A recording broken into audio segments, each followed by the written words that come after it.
So we gotta need to start On the a stream. side note, The Evil Within 2 is at 93% positive. Yeah, I was watching trailers for that. It actually looks kind of interesting. I'm about 7 hours in right now, and it is quite good. All right. I didn't really like the first Evil Within, to be honest. It doesn't really feel. I barely played it. I couldn't really speak too much about it. Yeah, I didn't really like the first one, so I wouldn't really get interested with the second. Well, So my thing is that we'll go they're ahead and get just started. We can banter a moment or so before Fritanga gets in here. yeah. So let me set that up.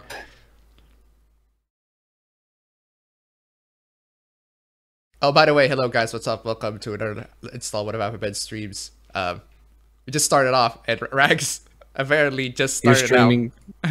Yeah, you're already I'm starting. I'm going to press the button. Yep. It's already started Getting on a sweet, appabend. Yeah. sweet 31 FPS on my OBS. That's 31. weird how it'll show me. 31. Yeah, that's just what. Well, that's the OBS display itself. It's not. Okay, 31. No. You need to be much better. 24. Try that. That is much better. Filmic. Let Film me it. see. This time I've checked to make sure that my let's see. All right, this time I've made sure that my microphone is turned on for the stream, which from what I hear is somewhat important. So, learning experience is off the way. We should be live and good to go. Got my chat pulled up. That's weird. When you go to the upload, it's like bright white and everything, and then when you pop out the chat, it goes back to dark mode. That's the kind of thing you expect from a multi-billion-dollar Skynet conglomeration like Google. This is the kind of quality I expect from YouTube. Alrighty, so everybody is going to be filing in. Got everything popped out. We're waiting on Fritanga Plays to get in here. He's resetting Discord. My Discord was messing up until I restarted. Yeah, my Discord's been messing up too. Oh yeah, it was weird. It wouldn't let me do really anything. Nobody was showing up. I couldn't send messages. Then I restarted it, and like 99% of all problems, that fixed it. So, by the way, The Evil Within 2 is quite good. So, I'm glad that it is doing very positively on Steam, because it is a pretty darn good game. My Steam review, what did I say on my Steam review? It was, I said... yes, one person found it helpful. It is Resident Evil 7 meets The Last of Us, is what I call it. All right. It's quite good though. I mean, for me, I think it's more of a timing problem. There are other games that I was just initially more interested in playing.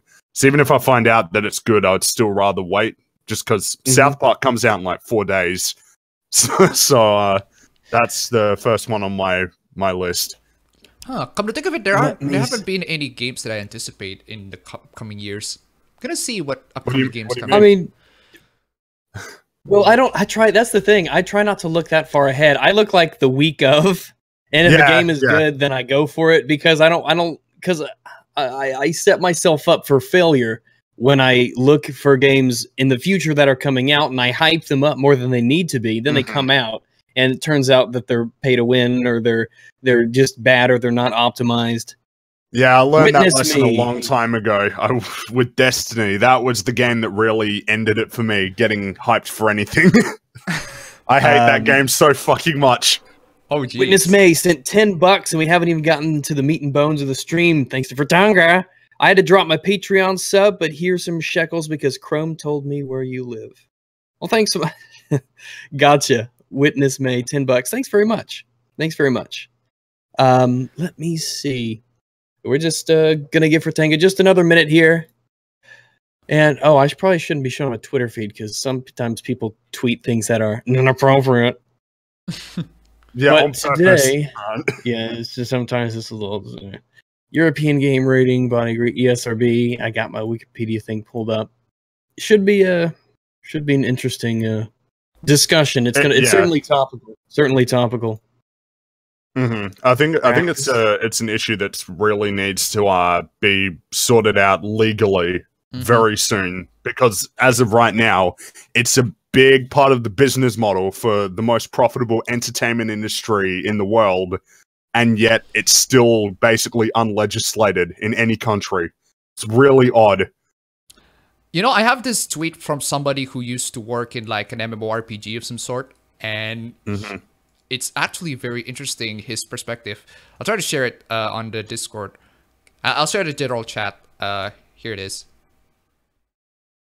All right, let me see. So I turned up the mic a little bit from... I had it at 70, so I turned it to 80. Hopefully that'll be good too. Well, apparently I'm too loud, which... Okay. Well, it's kind of different for everybody. Right. I am more but I'd balanced. prefer we get it another way now. I am a lot more balanced, actually. Okay. Weeb sent $10 to tell me to turn my mic up, so maybe I should keep it down until a few other people send some shekels my way. Well, we're gonna go ahead and get started. Fritanga, I'm sure he will be. I'm sure that he will be filing in whenever he figures out just how it's done. Give me updates on the.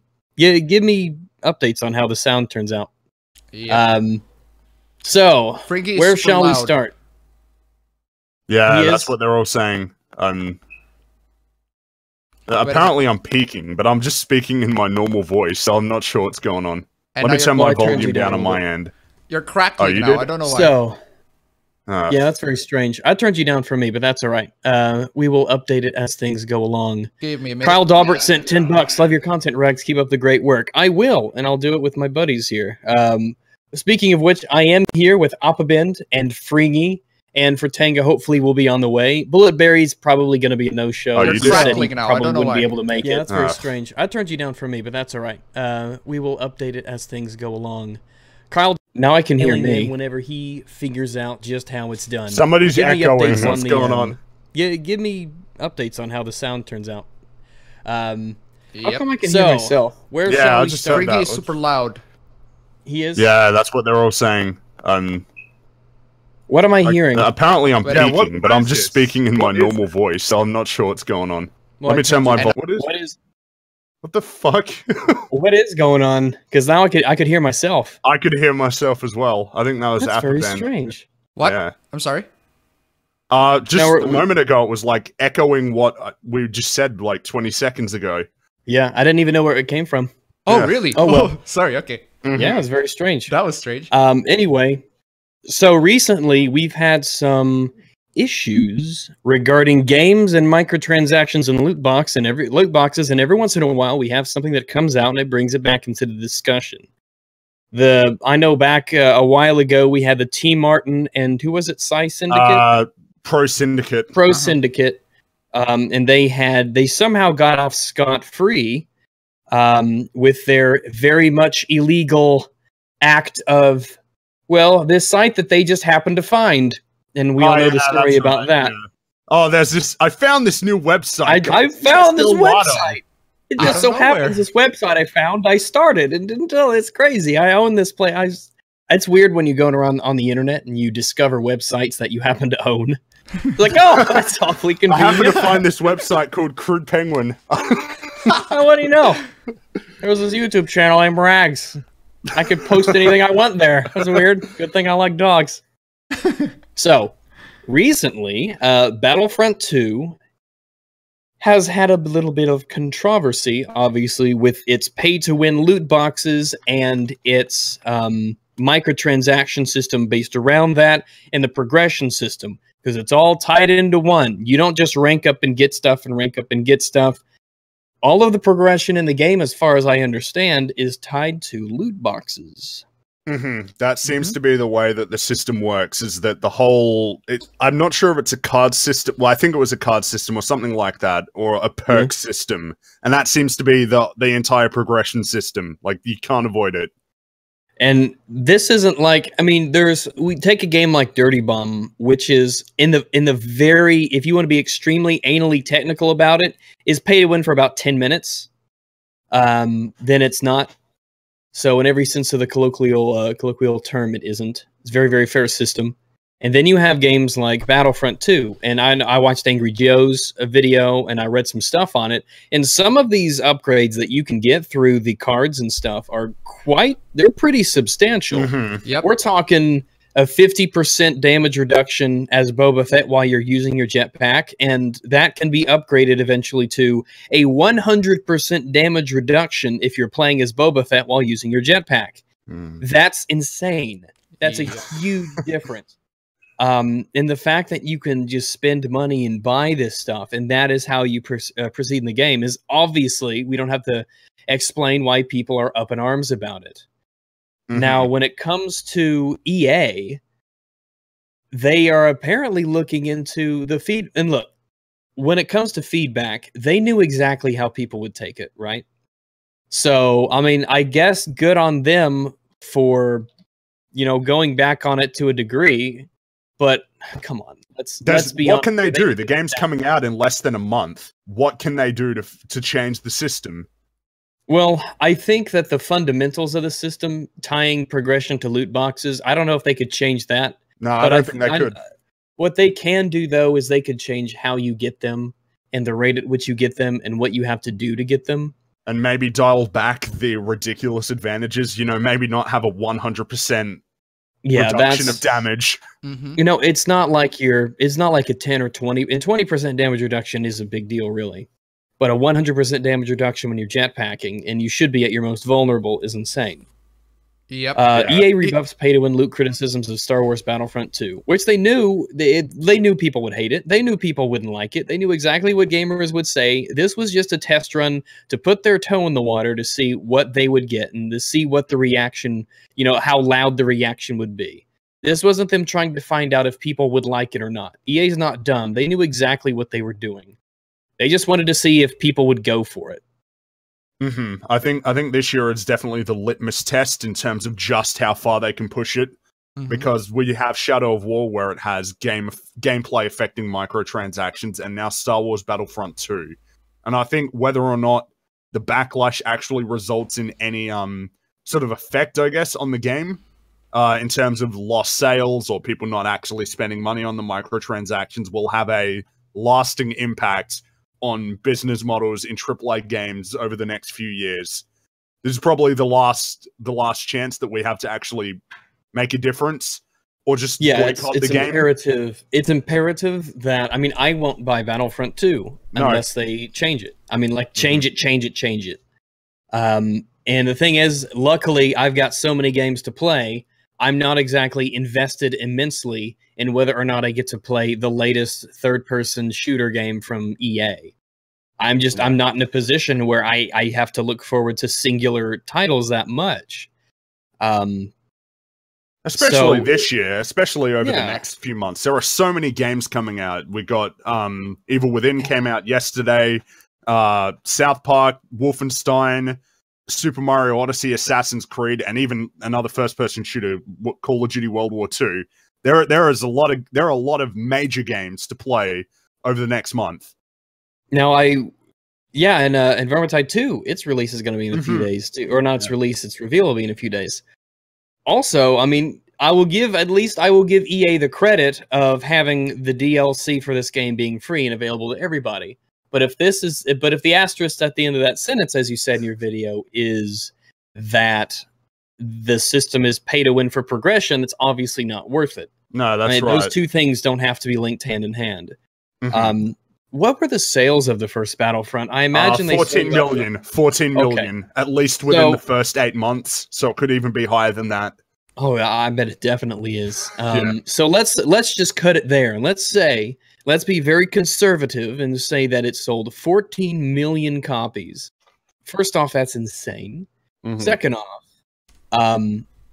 imagine being a company that makes a game that sells 14 million copies, and then for the sequel, you make it what the first game should have been, and then said, okay, you pay to win. This is a pay to win game. This is a system that they had in Battlefront 2 that would not be welcome in a free-to-play game. People wouldn't put up with this in a free-to-play game. And they have the balls to put this into a game that's going to be probably $60 on release, and you could buy the $300 mega version that comes with a code, Rockstar Energy code or something like that, right? Or a helmet or anything. I don't know, but it's obviously ridiculous. It doesn't need to be really stated all that much. It's just obviously it's ridiculous. And they're walking back on it, which is, I mean, people want to say, "Yay, good job, EA, for doing that," but no, they knew exactly. They shouldn't have even done it in the first place. Yeah, absolutely. It shouldn't have been like this in the first place. They knew exactly what they were doing. They were testing the waters, and the vocal opposition from gamers is what got them to do this. And the louder and angrier that you show that you are, the more they'll keep walking stuff like this back and not want to do it in the future. I'm wanting to find the press release that DICE released about the system that they implemented, because they addressed it yesterday, I think, or at least sometime today. This is what they wrote. I'm just reading it out. This is from PC Gamer. It says DICE's words on progression in crates are delivered in bullet points and posted verbatim. There are many things you can earn in the game, including weapons, attachments, credits, star cards, and all that sort of shit. As a balanced goal, we're working towards having the most powerful items in the game only earnable via in-game achievements, which is a little bit better. I mean, it's still not good, but that's a little bit better. It's better because at least, and I've said this time and time again, I want rewards in games to be meritorious. I want to earn rewards. Like in Battlefront 2 that came out in 2005. Right, 2005, I think that game came out. Yes. Which is, it looks ancient, but it still plays probably pretty well. But even in that game, there were rewards that you got from completing challenges. You got like the 3-round burst assault rifle, and the revolver pistol, the scoped pistol, and you got the flechette shotgun and stuff like that. So even back in 2005, you had a game that had both eras in it, space battles, and it had unlocks. Yeah, there's no excuses there for the lack of content in the first game. Yeah, it's just kind of incredible in a lot of ways how we've gone backwards in terms of the amount of content. Games used to cost a lot less money to develop. They were made in a far shorter period of time, and yet they offered more content. But they look so much prettier. Yeah. And don't get me wrong. Don't get me wrong. A good-looking game deserves praise, without a doubt. Yeah. And all the other things being equal, a game is better when it looks better. Hellblade would not have been the experience it was if it didn't look as gorgeous as it did. And obviously, especially the sound design of I didn't play the first remake of Battlefront because it looked like it was a simple game for casual normies. But I didn't. Also, I had Battlefield 4, so why would I need another DICE shooter? Okay. But the sound design and the graphics definitely probably helped the experience, without a doubt.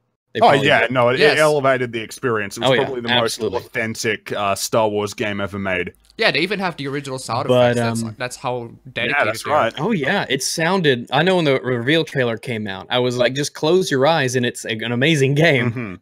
I mean, I don't doubt that DICE really want to make a great game. They're clearly very passionate about Star Wars Battlefront.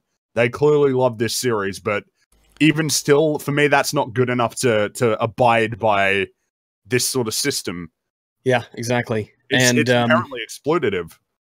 What you want and what we get, they're different things, and you have to measure what you get, not what wanted to be. You've got, I mean, ultimately EA has got their hands so far into DICE's britches at this point that you don't know. I mean, where does one begin and where does one end? And at the end, all you can do, you just have to judge the final product. I mean, you could tell there was work and effort that was poured into Battlefront's remake. The problem is that the amount of content in it, they ultimately decided came at the expense of other things, or they just decided it didn't need it. It's easy enough to look at most games and see the good intentions behind the game that they were trying to make, but that's the actual final product is more important than what they wanted to make. Oh, all right, I'll add him in. Yeah, slap him up here. But in terms of the game itself, I see Battlefront 2. I see this Battlefront 2 as what the last game should have been. That's right. And if I didn't buy the first Battlefront, so I don't feel bad about buying a second one. If it turns out they fix the loot system and they say, okay, we're going to do this instead, and progression is still tied to loot boxes, but you get loot boxes every time you rank up or every time you complete an achievement or something like that, even I can kind of go for that. It's not optimal, but I'm like, yeah, fine, fair enough. Well, that's how it works. You can earn crates just by completing milestones and okay, that's not bad. Yeah, but I That's think not that's how bad. every game. That's kind of how every game works. In Overwatch, you earn loot crates just by playing. They could Yeah, not they're just- have it they're not just be that But way. only PUBG aesthetic also does that. upgrades. Yeah, PUBG, but again, it's only aesthetic. But Well, okay, just- in PUBG, I could say different kinds of clothing can help you, but I would say just blend into the environment. But you're right, it is only aesthetic. It's Yeah. not too In significant. PUBG and in Overwatch. I mean, obviously, people running around with bright orange, bright yellow, those bright yellow jackets, they die first. They stand out like a sore thumb, and that does affect your ability to not get shot in PUBG, I've noticed. But fair enough, it still is technically only aesthetic. Overwatch is the same way. But when we get into like Battlefront, we're talking about you get abilities at random based off of your performance, and the better you are, you get more random chances to get the things that you might care about. Yeah, it's not. I don't think that's optimal. Remember when Black Ops came out, the Call of Duty Black Ops 1, that had the best Call of Duty system for unlocking things. yeah, it that did has because you ever could just buy what come you out. wanted. You could buy what 'Cause- you wanted. You played the game, you got credits, you did, and you. For those of you who don't remember Black Ops, because it seems like it was, first off, it was a good game. And the way that it worked Mhm. was in multiplayer, you played and you got Call of Duty points, credits, whatever. And you could like gamble on missions too. Like you could put down like 100 credits to do a mission, which is like get a certain amount of melee kills in such amount of time. And if you got the mission completed, you got a bonus. And if you didn't, then you lost what you put down on it. So that was Oh. interesting. Yeah, that's But- right. That was the those Yeah. were Holy the shit. games like Sticks and Stones where you only Yeah, you had those crossbows too. and, Yeah, those and Yeah. that's different, but it's the and same gun idea. game. That's right. Yeah, Yeah. it was a Sticks and great stones I system. liked a lot. It was because you could go into like the you basically could do penny slots all the way up to betting thousands of Call of Duty points. That But does sort because of it's encourage not the real player to money- be good, right? That does encourage the player Yeah, to it be good. does. Oh yeah, it does, and it lets you choose which bracket and how much what the risks are. So you could go into the penny slot version of Sticks and Stones as a game mode, and if you lose, you're out like 10 credits, and it doesn't matter. And if you win like 10 credits, and it doesn't matter. It's just for people to say this is a fun game mode, and I just want to play it. It doesn't matter if you won or lost, really. But then you get into the higher tiers, and you'd be betting thousands of credits, and if you lost, it's like. So that was a big deal, but it was ultimately up to you. And the way that weapon unlocks worked was you could, at a certain level, you could have the possibility, the option to buy weapons using your COD points, and then you would buy whichever attachments you wanted and whichever camos you wanted. You didn't have to go through a linear progression of, oh, you got 10 kills, here's a foregrip, 15 more kills, here's a red dot sight. And then you get a suppressor at 60 kills, and at 100 kills, you get an ACOG or whatever.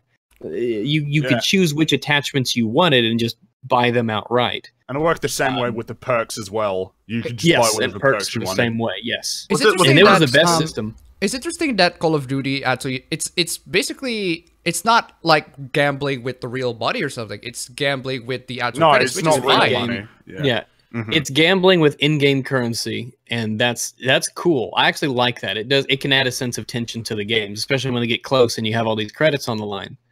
When did Call of Duty start actually doing loot crates? Because they've been doing that for a few years with these supply drops and all of that. Mhm. Wasn't it with Advanced Black Ops Warfare, I 3? think. No, I think Advanced Warfare. Let me just look it up. Maybe I forget. Which is weird. I have like 100 hours in Advanced Warfare because I actually really like that one. And then I Advanced played Warfare. the. They did okay. I can't even remember.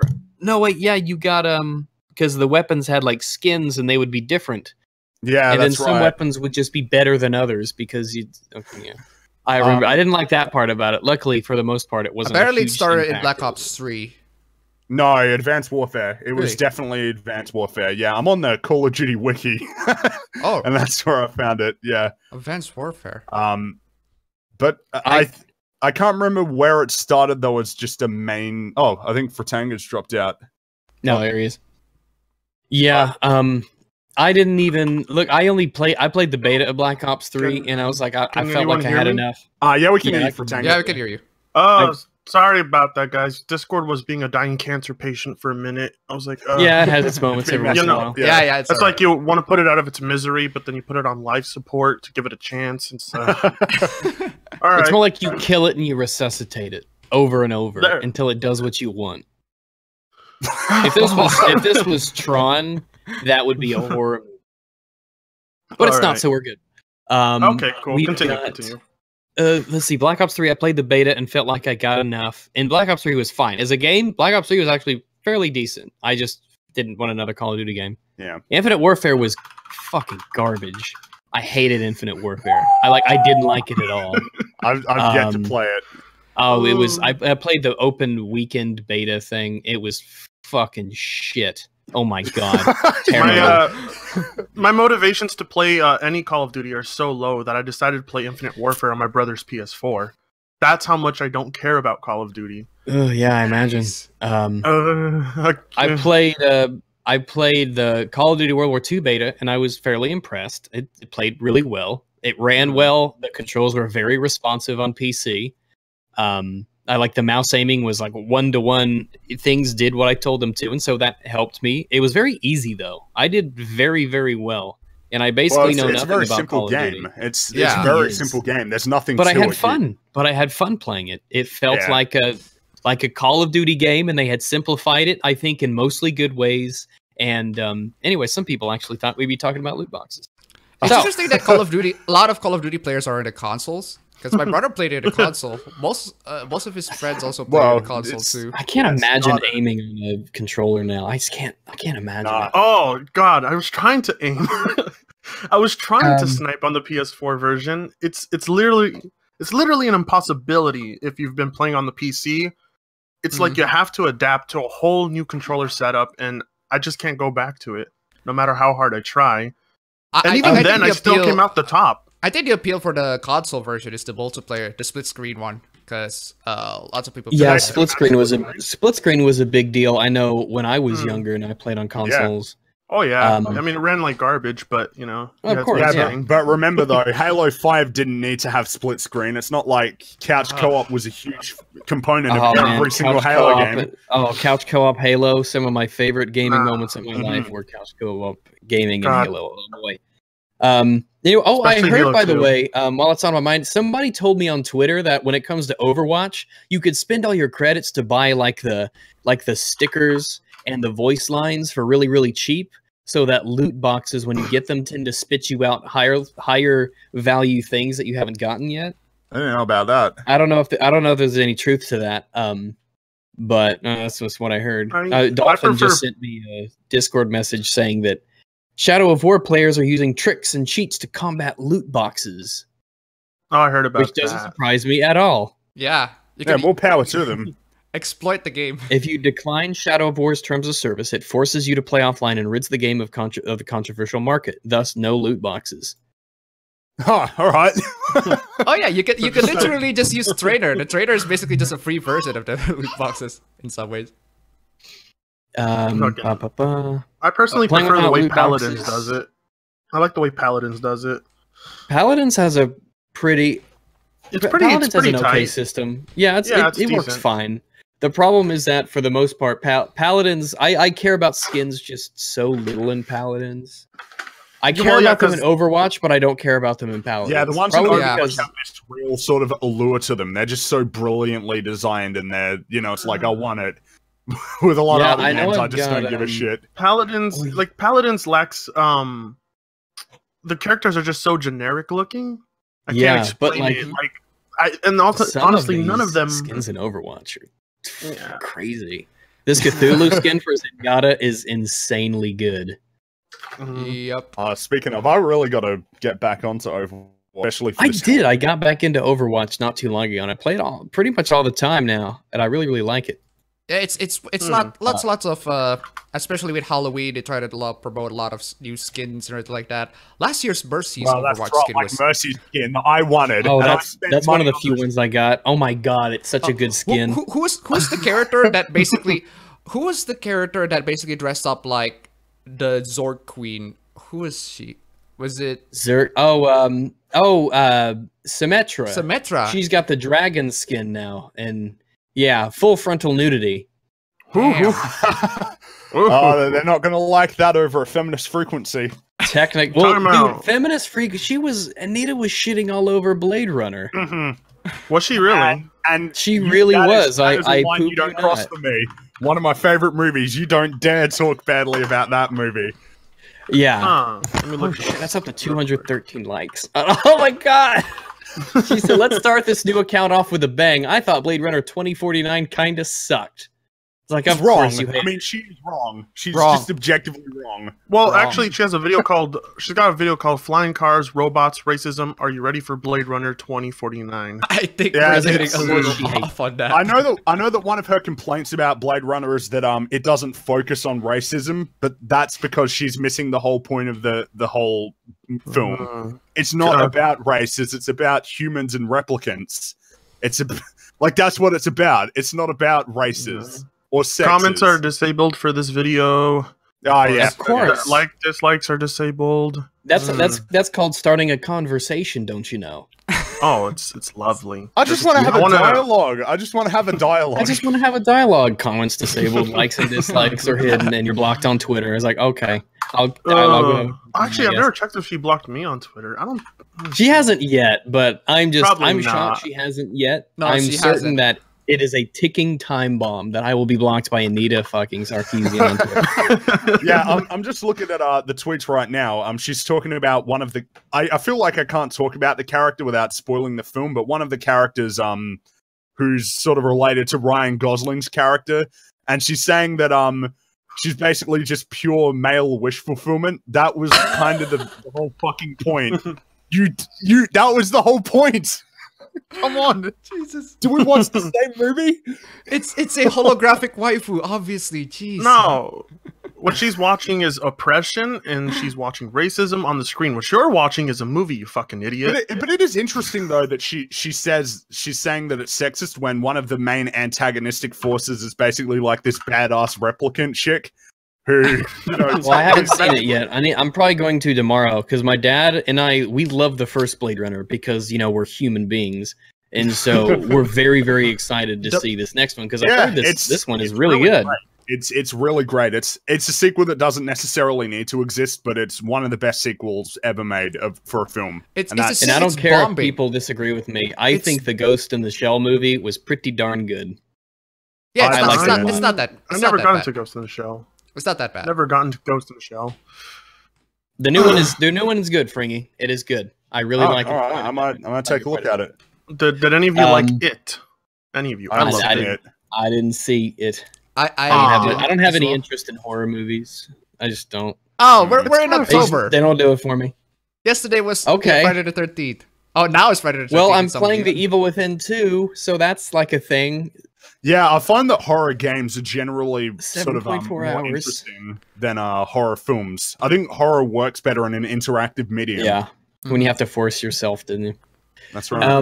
Yeah. Here, let's veer back to the Yeah. the loot boxes thing. So the name I decided to title the stream tentatively so far are loot boxes gambling, because recently, and Battlefront 2 is what kind of sparked the whole thing. Really, got into the discussion a bit, and Shadow of War did it as well with the legendaries and the loot boxes.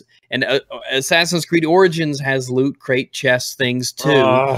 So that's something. Now, those are all in-game currency only. The Origins ones are in-game currency only. But still, I'm like, how does that even fit into the lore of, like, what is like you use your Egyptian money to buy? You go to a shopkeeper and it's like, here's a box. It could have a sword in it, but it could also have a This dead reminds me of that mummified Simpsons- ibis. That reminds me of that Simpsons. Was it Family Guy or Simpsons? Where it's like you could get the boat, or you could get the mystery box. What's That's in the Family mystery Guy. box? that's Family Guy. What's in the mystery box? Yeah, that's Family Guy. You know, But the we mystery could get a box. boat. Like, Wait. I heard that sort of concept from a game show. I forgot the name. That's so weird. That's so weird. It feels like a game show.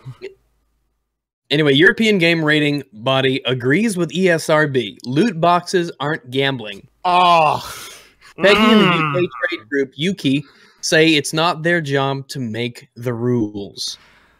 The Entertainment Software Rating Board, the agency that doles out age ratings to video games in North America, declared a couple days ago that loot boxes, despite their inherent randomness, do not constitute a form of gambling.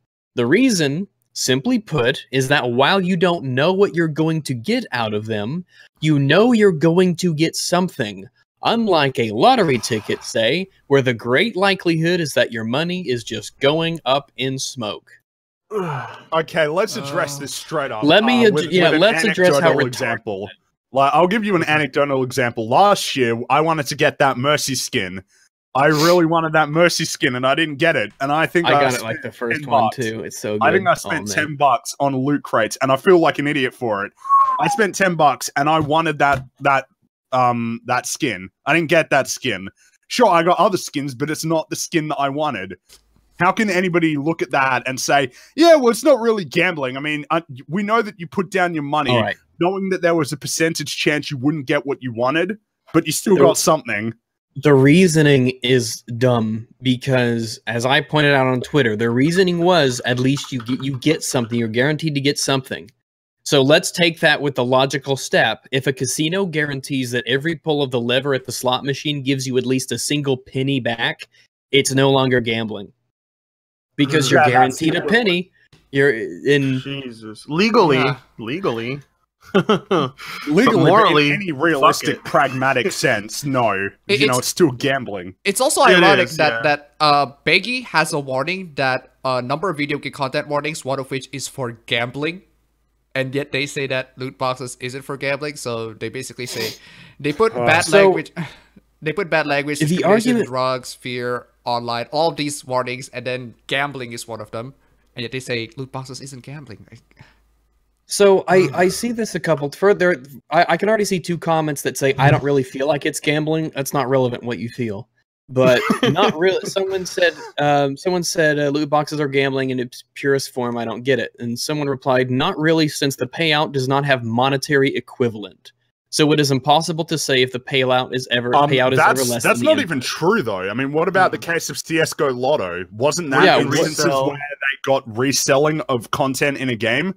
Like that doesn't make any sense to say that something that's digital has no value. Yeah, and if it has a marketplace on Steam, does that make it gambling?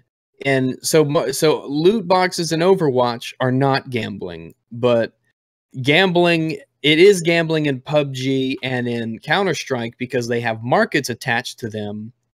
So where do you draw the line? And first off, there's nothing wrong with gambling in video games. There's nothing wrong with that. If you want to gamble, if you want to spend in-game currency or real-world currency on a loot box, and as long as you know up front what the potential outcomes are, you should be able to make that choice if you want. And even if it isn't gambling, even if it isn't gambling, I think that the developers, a lot of gamers, like this system is basically just incentivizing gamers to give developers money on lots of money on things that are probably not worth the entire thing. Like if you total everything, like again, just read the comment that I shared to you. It's from somebody who used to work in an MMORPG. And to this day, he said, I still don't know what shocked me more. Seeing financial records indicating that some people were willing to drop a cool $1,000 in 30 days for virtual goods, or my superior laughing at my naivety and saying, that's nothing, I've seen higher. Well, you got to remember that when it comes to the system with loot and things like that, a lot of the value comes from the experience and the endorphin rush and the ability to brag that you have something. Like you can see it in every single loot crate system. You get the loot crate, and then it's like starts rumbling, like, oh, what am I gonna get? And then it bursts out, and there's these big flashy colors and loud music cues, and that taps into your dopamine. And I will say on that subject, I have been to Las Vegas. It was last year I went to Las Vegas on the way to the Grand Canyon, and we spent 2 nights in Vegas. And I come from gambling is illegal in Arkansas where I live. Except that we have a lottery and you can bet on horse races and there are casinos at the horse race track. But other than that, gambling is illegal because, look, All right, the South has some weird laws. We have like dry counties with wet cities inside of them, but it's weird. But basically, this was a super new, interesting experience for me going to Las Vegas. Fabulous Las Vegas, Nevada, right? So, I mean, like the buildings and everything. But you go into Caesar's Palace is where I did my gambling. You go in. First, we had to go through the forum to get there, which was insane. But you go into the floor and you can smell the smoke, which is new for me because smoking is like illegal almost everywhere here. You smell the smoke and the cigars. You see all the hot babes with the drinks and everybody and the tourists and guys, and they're throwing dice and they're passing out cards, and there's all the machines going in the rows, and it's amazing. It's like the experience of being on the gambling floor and doing all that stuff is without a doubt part of the thrill. And I mean, just being there, even if you lose money, it's fun because you're in this crazy new environment and there's people everywhere and they're drinking and talking and having fun and smoking cigars, and they got a big screen where all the races are going and people are doing live bets on horse races and dog races and porcupine races and everything in between, and it's fun to be there. And that's it. I got carded like 12 times, but that's all right. Jeez. It was fun, but luckily I actually won. I turned $20 into $39, so that's pretty sweet. So then I walked away. I was like, I'm done. And so $39. That's so I could afford about 12 seconds in a room with that $39. So that was pretty neat. And here's the thing. You're right. The experience is part of what drives people to do that stuff, even in a digital world. Here's the Especially thing when you tell some. Oh, sorry. Go ahead. Okay. Here's the thing that I noticed about gambling and everything like that, and all these loot boxes. It really takes advantage of a player's desperation. The desperation to like do good. Like the desperation. No, I don't think it's a desperation to do good. I think it's a desperation to be special, to have something that is legendary or rare. I don't think desperation has any part to play in it, really. I don't think people are desperate. And if people are playing a video game, I don't think that people gamble out of desperation in a video game. Well, some I people... think, I mean you see the stories in real life of your desperation to get a skin. Yeah, but well, do you not think it's as addictive? Yeah, I don't know. Just as addictive. Yeah, it is addictive as real life gambling. You know, I mean, maybe think about it from the perspective of like a child who's playing these games. They don't have any money. They probably only own like 2 or 3 games. They can only buy 1 or 2 new games a year. So for them, the one game that they have is really important to them, up to the point that they really want to sort of assert that status. I think it's about status with a lot of these skins and things like that. So you can be like, I think so. Wow, look at me. I've got a legendary knife or whatever. I don't get it. For a kid, I want to point out this. If you guys don't mind, I want to point out this comment someone made, which is King Zirkle. He said, loot boxes absolutely take advantage of addictive personalities. That doesn't make it gambling. What? Well, it's gambling by the definition of what gambling is. Who it takes advantage of ultimately are some people. At this moment, the word gambling is just like it's regardless whether or not you call it gambling or not, it's still addicting to do, isn't it? All right. I guess we can draw a line between because Call of Duty is kind of designed to be addictive as well, and that's, I guess, when we say addictive, it's addictive in the sense of trying to acquire something. And I think that's probably a distinguishing factor. This is how I look at it. You're not necessarily gambling money. Well, I mean, you're obviously you are. I mean, yeah, but you're not gambling to get money back, right? Not necessarily. Depends what it is. Right, but depends what game. I guess but sorry, go ahead. In something like this though, I think people are pretty much just putting down their money and hoping to get the loot crate that contains the skin they want, and they don't necessarily feel the repercussions. You know, they're not thinking that, hell, I'm going to go bankrupt from this. You know, I'm not going to just keep throwing down money. I think they eventually reach that point where they say, okay, I've already put down enough money. No, that's not true, because some of these people have spent thousands of dollars on these mobile games. I've thousands of dollars. I've had a friend who do that. Really? Actually, my uncle's my cousin actually, he spent way too much. this game called Clash of Clans. You know Clash of Clans? Yeah. Oh, spends- I've seen the stupid ads. Yeah, Yeah. I played Okay. it for like 5 minutes. He I played spends it for no way too minutes, much. so I win. It's very popular here. So he spends like it would be the equivalent of like thousands of dollars in like every month or two. It's insane. Oh, wow. All right. Okay. So Okay. for the sake of our argument, I looked up the definition of gamble, and it's got two definitions. One of them is play games of chance for money, and the second one, which I think is more applicable here, take a risky action in the hope of a desired result. Yes, Yeah, that's Ah. The definitely risky, second risky one. action is you put in the money, and the desired result is that you want to get a specific skin, but the risk is that there's a good chance you won't get it. And in the legal sense, I think that it's clear based on the European Game Rating Board and ESRB. The idea is that you put something down as risk, and then you chance it. There's a chance at getting things, but you get something. It's a chance at something. Yeah, So- I mean, like gambling I'm looking up all these definitions. I'm going crazy. Gambling has three elements: consideration, chance, and Yes. prize. Exactly. And if Yes, that's we're what I going by remember. that definition, then all loot crate systems have that. Consideration is the money that you pay. The chance is the RNG system, and the chance that you have of actually getting something. And the prize is your legendary items.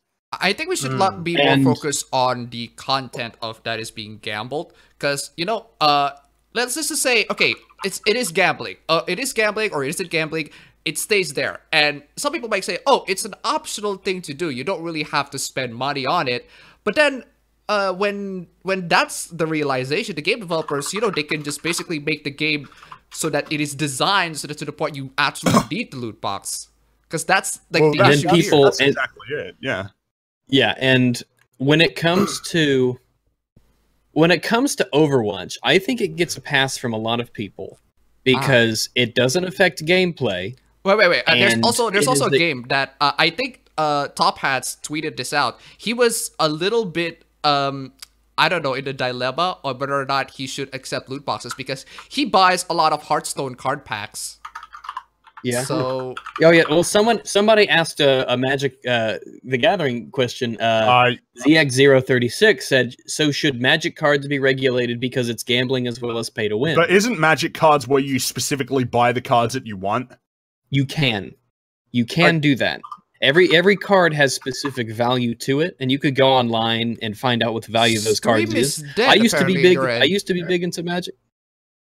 Online. Yeah, your stream just died. I think it's restarting, but yeah. Yeah, if it It's- should pop up in just a second. Wait. It says stream resumed. Stream is continuing for me, so we should be good. Okay. But with Magic, yeah, like when I was big into Magic and I went to the store, they would go online. Whenever somebody went to go buy a card or ask a card value, they would go to a certain legit site to find out what the value of the card was, and then that's how they, calculated the transaction. I get the point though, because it's gambling because you put down $4, $3.50 for a pack of cards. The pack of cards gives you an outcome. You get 15, 11 cards or whatever of a certain. You get 1 gold, I think 3 silvers, and the rest are normie blacks or whatever. And you get and then you get the risk and the value of the cards, and it is gambling in the pure sense of the word. I think where I'm and going is to it put pay the to win? line here. I think we're going to put a line here is because I think Magic the Gathering is like built on the aspect of you buying pack of cards and actually get it. But games like Battlefront 2, like you already paid $60 for the game. Like, what is the content that the $60 will offer if you're gonna need to pay another thing to actually progress or get through the game?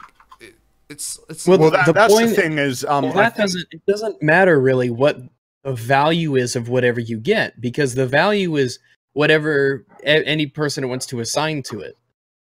yeah, that's true. But I think maybe if we look at it from a pragmatic standpoint of there's often the argument that, well, the microtransactions don't matter, you don't have to use them. But if we're talking about game affecting ones, if you don't have to use them, then there's no point to them.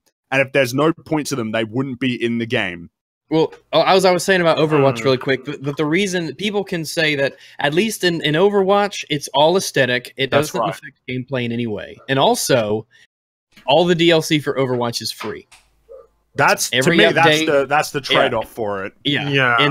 And I think that as long as a game, if the microtransactions of a game are only aesthetic and don't affect gameplay, but the trade-off is that even though it's got microtransactions, all the updates, map packs, all of that is free. I think that is normally, with an asterisk on it, normally that is a positive net good for the community, especially map packs. Yeah, we're just gonna need to But find whenever find there's a an way to update- put on the community line. together. Where's like the line? I Wait. think we should. Well, I think the line is what the effect that the crate gives you. If it's a pay to win system, then I don't care about your free updates. If it's a loot system where it's just aesthetic, and you say, okay, instead of splitting, because a game has to make money over time for it to exist. That is totally fair enough. I understand that. So if you're going to say that the way that we make money over time is to make skins and have our artists draw things for the game, and you can buy them if you want, and as a result of this influx from people paying for skins and aesthetic stuff and bling, we give you all the maps and all the weapons and all the events, and we keep pushing those out, and those are for free, and everybody gets them. I think that's a completely fair and probably a preferable trade-off. Well, okay, I was going to mention this, Fringy. I saw that it was a few days ago you were going back and forth with this guy named Sierra Erie on Twitter, and he said... His name? Sierra Ear. He's got a Hitler picture. Oh, so yeah, that's control. right. Yeah, Is yeah. he still around? Yeah. So he's like, did you smoke It's something been funny? months. He's like, did you smoke something funny? Microtransactions are only in games to make up for insufficient sales. What? And then You he called think- me a do gaming. you find then that he called me a completely- gaming SJW? Yeah, he calls you a gaming SJW. Whatever the fuck that means. I don't. Because I guess we complain I'm too just much. shocked that he hasn't found anything better to do with it. He used to be like all over my ass. I don't mean, know if even he's still- Even Colt Eastwood is on your side here, Fringy, in this Yeah, one. no. Well, no, but Colt Eastwood is a reasonable guy. I mean, disagree with him on a few. I think he's a cool dude. Okay, so I think we're all in agreement. I think, right, that loot boxes are gambling. Oh yeah. Yeah. I've been in agreement with. I already thought they're that not. since. I'd always thought of them as gambling when you consider the fact that pretty much when you put the money down and you want to get whatever's in that box. Money is you not know? necessary for it to be gambling. I No, think that's I think right. You don't we think need so? to, the Well, question. no, you don't need it. I think a much better question is not whether or not it's gambling or whether or not we're okay with it. Are we okay with It depends. I It's am. not. I'm okay. I'm as a concept. I'm perfectly fine with the concept of gambling in video games. Well, yeah. I mean, Yeah, Yeah. I'm okay with it, but I think it's important that it needs to be actually legislated, or it needs to have some Oh, sort of yeah. oversight. Yeah, it's like I'm You know, okay if with the we- concept of DLC in video games. I think once we Faster. reach the point though where we say it's gambling, then we really need to think about whether or not kids should even be allowed to play these games, because gambling is 18 and above. well, That's also What very the- good. Well, first off, thanks off very much, Wireless Tree, for liking my stuff, and I'll get through the super chats in just a second. But because I've been paying attention on the side, but okay, so this does get brought up too. How do we stop kids from gambling? First off, that's not enforceable. No. That that's depends not on something individual you can parents. enforce.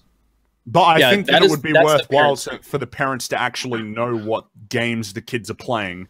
Because Now, I would be- a lot of parents are just completely oblivious to it. Yes, Yep. I know there's a lot of parents who use video games as a babysitting tool, Mhm. and Yes. that's obviously not the best way to go about things. said, you know, the one without any. Here's But also a thing, because when- I'm speaking as experience, because as somebody who has someone who spends a lot of money on these sorts of microtransactions and these mobile games, it is because his dad is actually pretty rich. My cousin's dad is actually very rich, my uncle.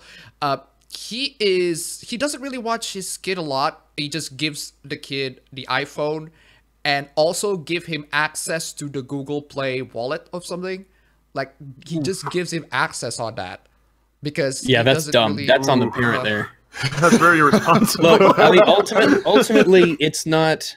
I would be okay. I would actually probably prefer it if a game on the box or on the storefront had an indicator next to the rating, you know, E, T, Aha. M, Yeah, yeah. whatever. If it said Yeah, this yeah. game contains some sort of gambling system or Yeah, a Peggy loot crate does that. system. See, Peggy that's does where it that. should be legislated, right there. Okay. Well, no. Here's as long as they, if it stops at putting the warning, at that point it becomes the parent's responsibility or Mhm. the individual's responsibility. Yeah, as you can see Oh, there in the chat, and- Peggy does that. Except, Okay, since I they don't consider- know too much about Peggy. All I know about Peggy is Peggy 18, and that's it. I don't even know who she is. But in terms of having that be on the box, I think that's pretty fair. Yes. Yeah. Because as we all know, none of us ever went to a porn site before we were 18. Because we all know that once you try to go on and it says, "Are you 18?" we're like, "Well, fuck, no, I'm not 18. Shit, abandoned Or, ship, I mean, abandoned ship, abort." or I mean, if you're appabend, you probably went to hentai sites. Yeah. But anyway, We can have the 2D versus 3D debate another time. Not now, though. there's actually 3D hentai But- though. He's interested in a different kind of box. As for us, we need to talk about the game stuff. So let me go through the super chats real quick before Yeah. we get too much into the wife is you know. Anyway, let me see. Agent Bum, $2. Rags is a homosex. Well, I guess that was worth $2. And if that's news to you by now, then okie dokie. That's how I do like how Rag spelled. I do like how Rag spelled Fringy's name down here as Frinty. Frinty? My guests, Frinty, appabend, and Fritanga. Well, I don't know who Frinty is. I got his Twitter thing right. So Oh, okay. Yeah, that makes up so for it. makes it I alright. can't believe you did that. Well, you know what? You hurt my feelings, man. It's water. No harm, no foul, no blood. No, we're good. Well, We're I mean, fine. It's all Fringy. good. Okay. Well, actually, go ahead and do the super chats. I'll say it later. So, $10 from Kyle Daubert. Love your content, Regs. Keep up the great work. I shall indeed. Thanks very much for the $10. Merg sent $5. He said loot, he or she. I don't want to assume your gender.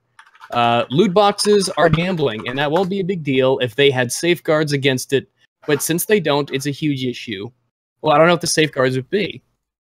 That's the thing. I think we it's can the just do safe- game safeguards reviews. everything. Game reviews, read people's thoughts on it. There's this really good channel I highly recommend you guys to visit. I just recently found out called Yang Ye. It's very good.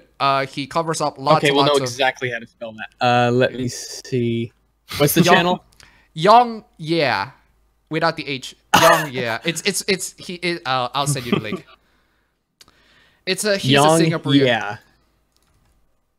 There we go. Gaming news, reviews, discussions.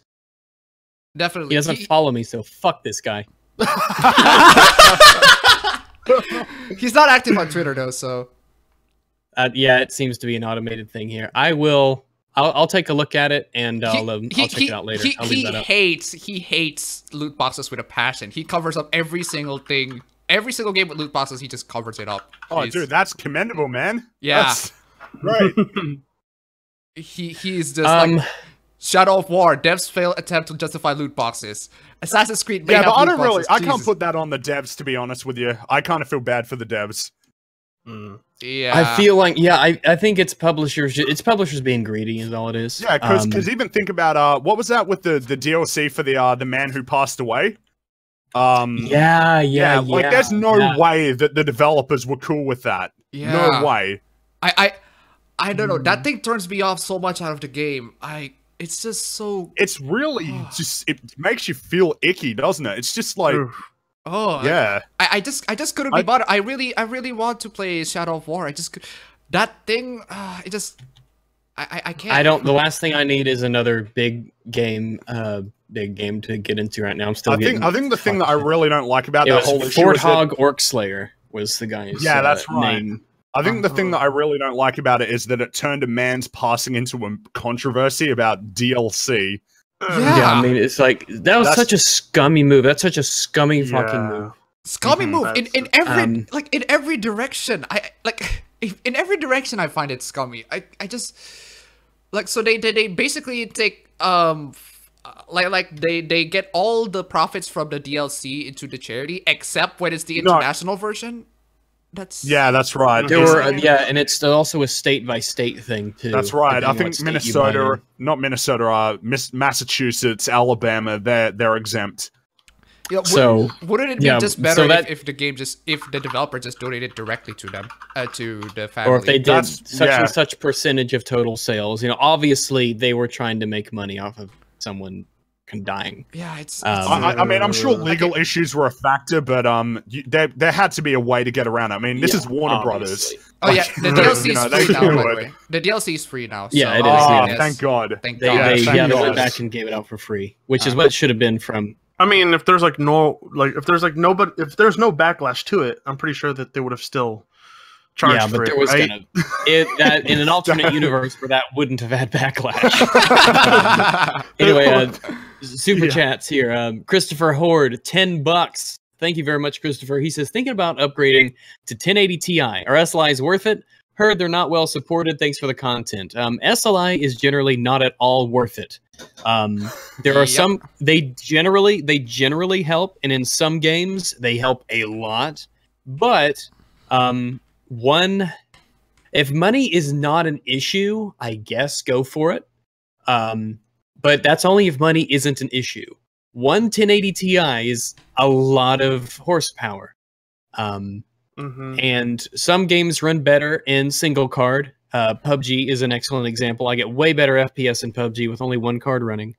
But some games, when SLI is enabled and when it works, or when you just force it through, it can really, really help you.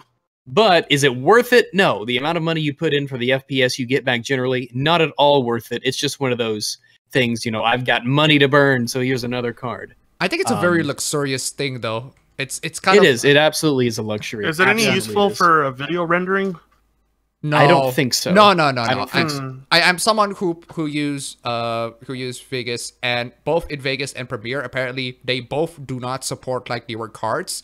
Like Vegas only support cards like GT 500, 600 or earlier. Yeah, it doesn't support my 970. It doesn't let me use my 970. I'll tell you what, Movie Maker supports all the cards that I've ever used. Fuck. Anyway, Christopher, yes, 1080 Ti is a beastly card, and it will give you many of the that's FPSs. my next card. I think that's my next card. So I got the Zotac Amp Extreme one, so it's like one of, if not the strongest 1080 Ti variant, and it just plows through things on 1440p. Kame 720 and friends, unless your name is Kame, I don't know. But Mr. 720 and all of your pals, $10. Hope you enjoy Interstellar Marines and Dead by Daylight, and here's $10 for all of your great work. Thank you very much, Kame 720 and friends. I appreciate that. Let me see. Shiba Doggo gave $1. Thank you. Max Middleton gave $20. Ooh boy. Great videos, man. You have inspired me to be part of your PC family. Thank you. You're welcome, Max. Thank you very much for the $20. Wolven Coyote, $5. We all know who this guy is. They need to bring back the helicopter airlift mechanic back from BFV. What is that? Battlefield Vietnam. I guess, and he's saying. Slingshot tanks or the tank flipping flat gun of Battlefield 42. I like it when games are silly. I'm not gonna lie. I know the stuff like the Jihad Jeeps and everything from Battlefield 3 and 4 especially, you could really play around with the physics of vehicles. Silly is good. I like me silly.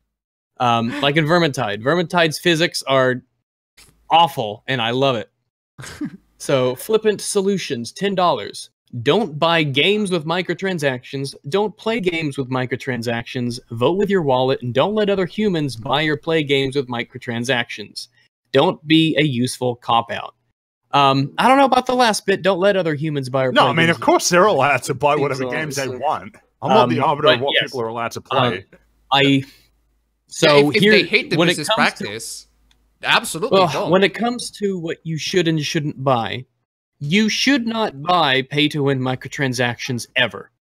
Huh. Ever. That is the Okay. thing you should not ever do. If you are No, you doing should that, never, yeah. if you do that, you're. I mean, I know it's really cliched, but you're part of the problem if you do that. If you support pay-to-win microtransactions, then you should consider. There's literally an games that article. even have microtransactions in them. There's literally an article in That's- Motherboard said gamers can't stop buying the loot boxes they hate. Like, Well, but there's a reason they're in the game. I mean, if nobody Then bought they them, they would wouldn't be have in them in the game. there. Yeah, that's right. mhm. Don't buy games with microtransactions. That's the bigger gray.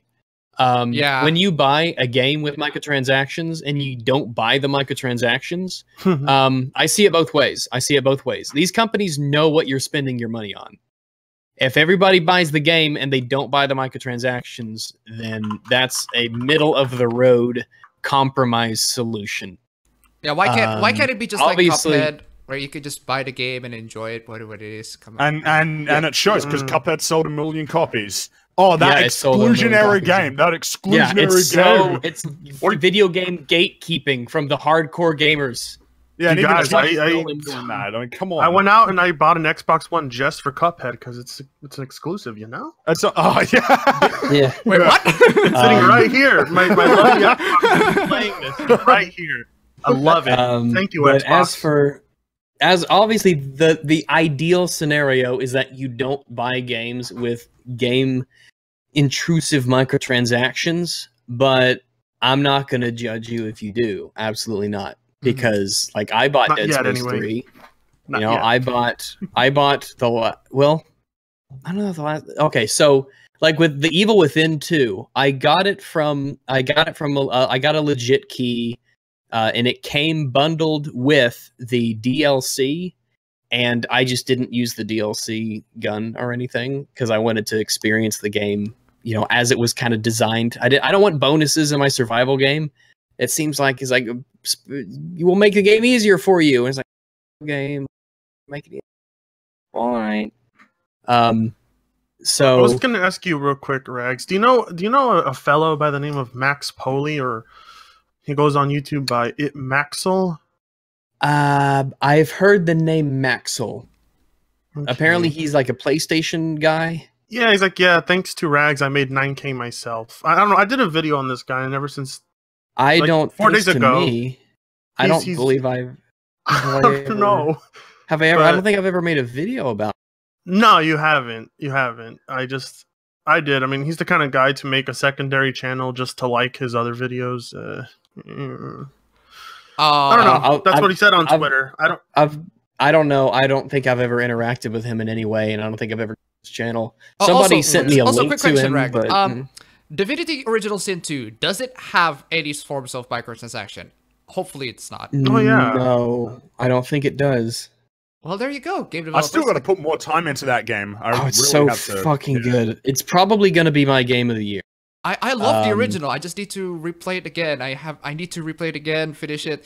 Then I get to Divinity Original Sin 2. I have it here hanging, waiting to be played. I'll get to it once I finish A Hat in Time. It's just there's too many See- games right now. Let's Too many see. games. So many. It has a Divine Ascension DLC for $15. Yeah, that's a DLC. Like it's not But gambling. what is it? It's got a history of Rivellon with over. Oh, it's like books and shit. Oh, that's cool. A map of Reaper's Coast, digital art pack, an art book featuring hundreds of pieces over. I might actually buy this. Oh, that's fine. That's all Yeah. optional, non-game content. Yeah.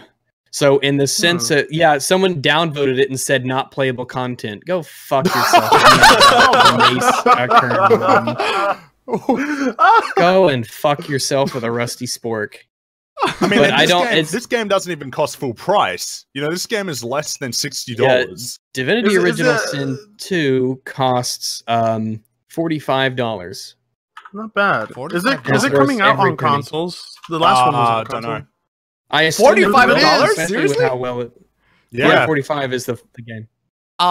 Regional price. It's regional price. I love my regional prices. It's $20 here. Oh wow. Oh man, Really? Yep. Fuck. I'm moving to Indonesia. But yeah, you should buy I Divinity mean, I'll have to Original live in Sin a 2 hut, when but you I'll guys- be able to play some games at $20, so why not? Oh, and you know the Polygon did a review of Divinity Original Sin 2. They gave it a 7 out of 10.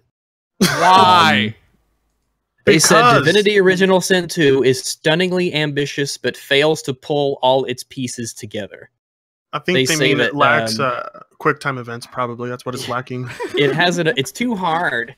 Divinity It's too Original hard. Sin has an abundance of things to see and do, a staggering amount of secrets to unearth, and plenty of tricks up its sleeve. Yet almost every cool moment I experience sits shoulder to shoulder with an equally weighted disappointment.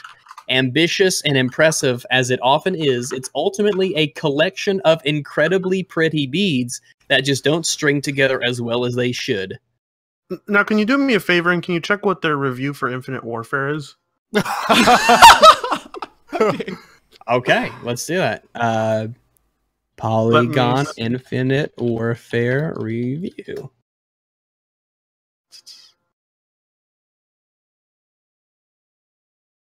Let me scroll down.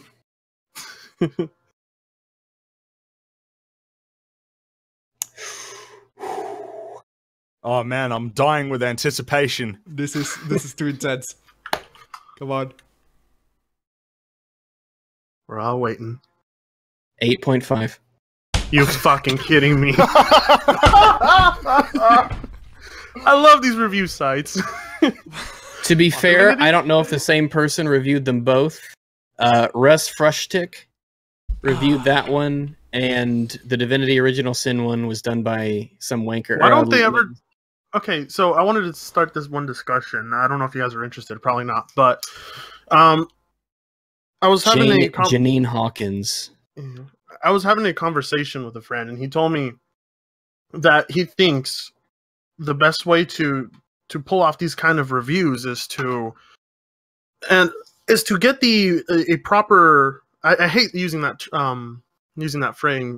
phrase proper reviewer, somebody who knows what they're doing when it comes to these type of RPG games, and put them to review those games because they would know how to properly review it, I suppose. You Yeah, could I say. think it would be a good idea to have a consistent team that There you focuses on go. specific genres. So you got your Yeah. first-person shooter team, and because I mean the score system is retarded already, but It is retarded. Yeah. I mean, like, look, Divinity Original Sin, and I'm going to spurg about this a little bit because Divinity Original Sin 2 is pretty close to a masterpiece in terms of gaming. Yeah. The amount of the amount of sheer content and detail and love that was put into this world is insane. And the problems that I have with it are basically nitpicks. There is nothing that I see wrong in this game or bad in this game that can't be fixed with a patch. And plus, it's going to be fully supported by mods. It's already got Steam Workshop stuff up. Holy shit. So I imagine that user-generated content for it is going to be insanely good, and there's a lot of balance mods as well. I read a lot of this review, and I honestly cannot see it, what they're complaining about. They have every right to review it a 7 out of 10. They're just retards for doing so. So, Infinite Warfare, I saw- 8.5, buy yeah. it today. I even saw you praising it for the different voiced chickens. I was like, It's oh. so I can wanna get tell it now. I can tell the chickens apart just by their voice actors. Wow. Mm. And Bethesda has 7 voice actors, and 5 of them are 7? Nah, it's more like 4, man. I think you're joking there. seriously. Bethesda, fucking pay for someone whose name isn't Brandon Keener, please. What are Every you talking fourth about? character. No. They had Ron Perlman in there for like 2 seconds. What are you talking about? Did they? Who is he? Ron Perlman? He's done. I all know the who he openings is. Who to did he Fallout. voice? He voiced the guy on the news. Like when the opening segment to Fallout 4. Oh, okay, so like a cameo, then, basically. Yeah, a cameo. I gotcha. He didn't even open the game up. He didn't even open the game up. He just had a cameo. That is Ron Perlman. I guess I didn't notice it at first, but Yeah, I noticed it, but I was like, really that's it in. You would think, because there wasn't much else to notice. You think I would have caught that? They also had let's see, they also had the voice. They also had the voice actor to Goku, but nobody really gives a damn right there. Who he played? Is that a thing? He played Strong. He did the voice of Strong. Huh. Yeah, that's it. I don't think there's anybody else. Hire more people. Anyway, Nicholas. Well, whoever did the voice actors for the protagonist, they should not have done the voice actors for the protagonist. Yeah. Well, I guess the issue with the voice actor for the protagonist is they're recording so many lines. But that's no excuse. But then though, you is go to it? Divinity. Yeah, that's right. That's what I was about to say. Just like, okay, I guess they just cared. I guess Larian Studios just gives a damn. I mean, with that game, I think the but reason it's why I so haven't good. put There's that so much- much heart in it. There's so like the dogs and the rats and the chickens and the characters, and they're all voice acted with just such energy and passion, and they care. It's like you can't accidentally act out like a dog's voice in this game because of the sounds they make and how doggy they are. Yeah, I think You with can't do I that think if you don't care about it. I think with know? that game, because I haven't put much time into it yet, I just really need to sit down and focus on it.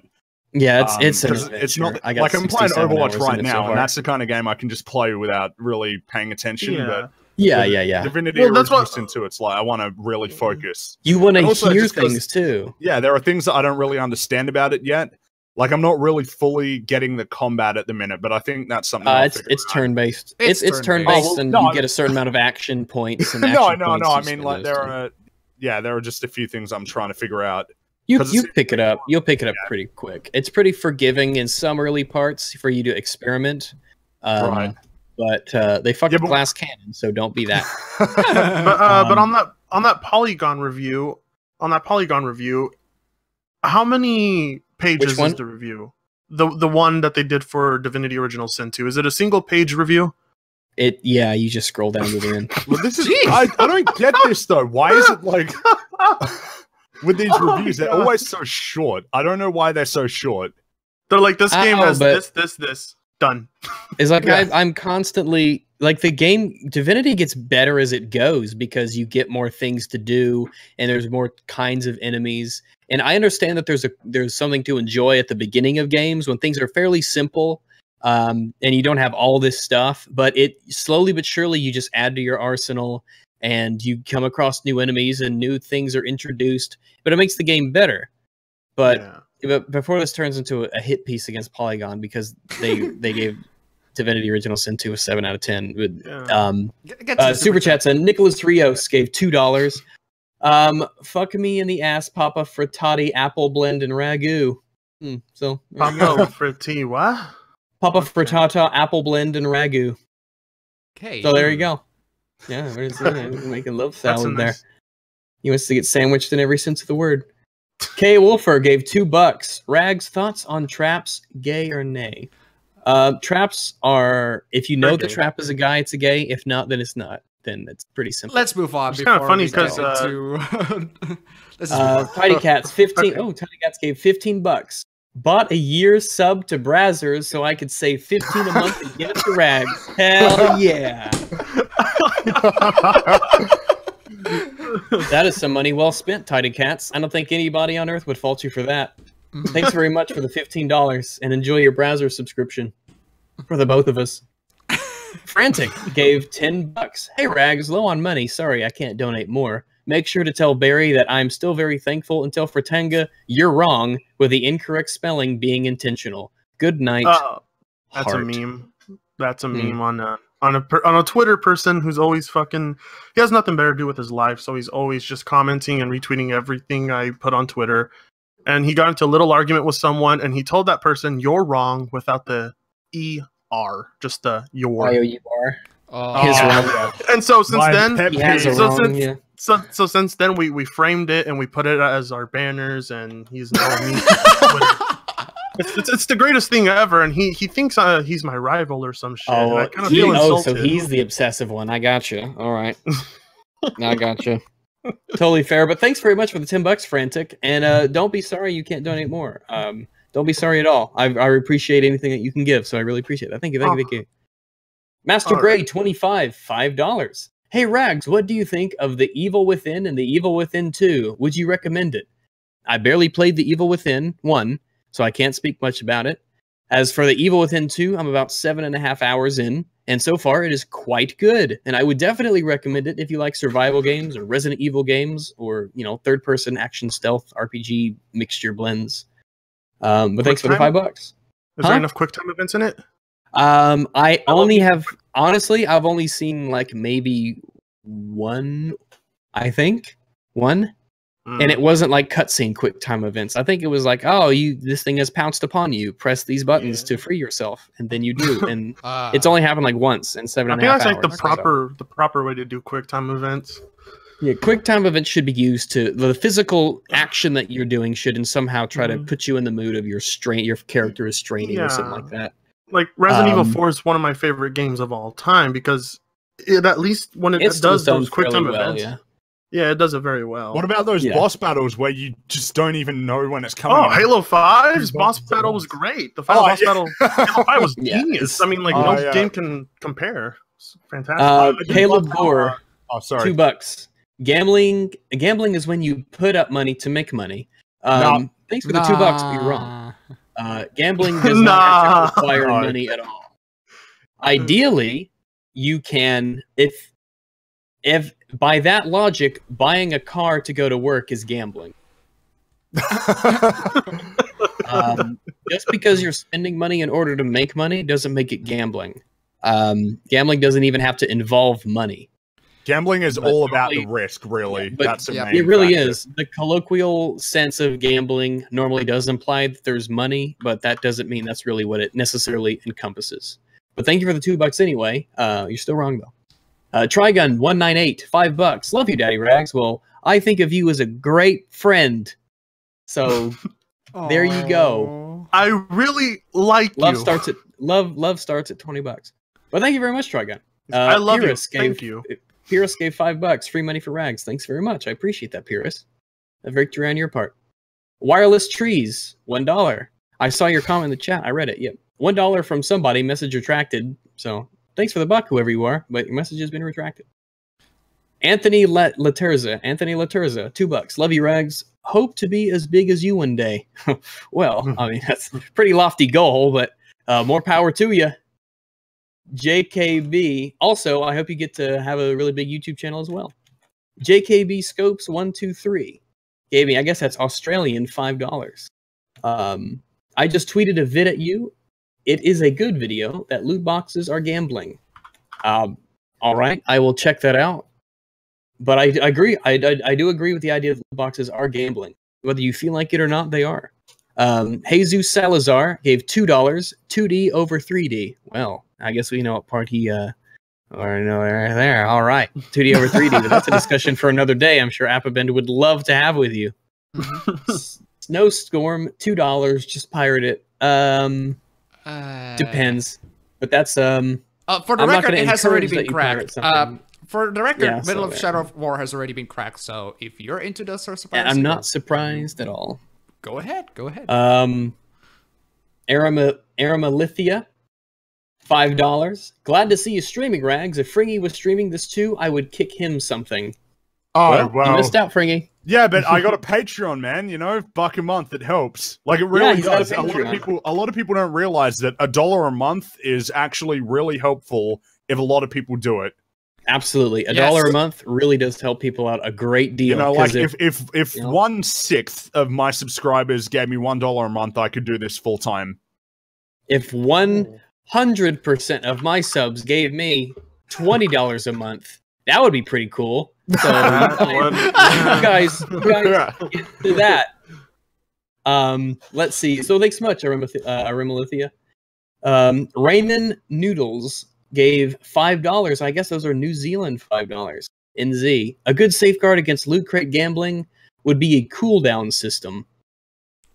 Where you can only buy, I guess, where you could only buy a certain amount at a time. That would be really good of a developer to do, but would they do that? Is the Yeah. thing we got. Yeah, what you're basically asking is you're telling them to put brakes on somebody giving you the Fine. gravy train. Yeah, that's right. And this gravy train ain't got no brakes, Like- Rayman. You know, it'd be like the same if somebody went to the store and before they bought a game, somebody's like, "Are you really sure you want this? You sure you don't have Yeah. anything more important to It's spend like, your money on?" all right, Mr. Publisher, who's paying the bills and keeping the lights on. I've got an idea. It's called Make Us Less Money.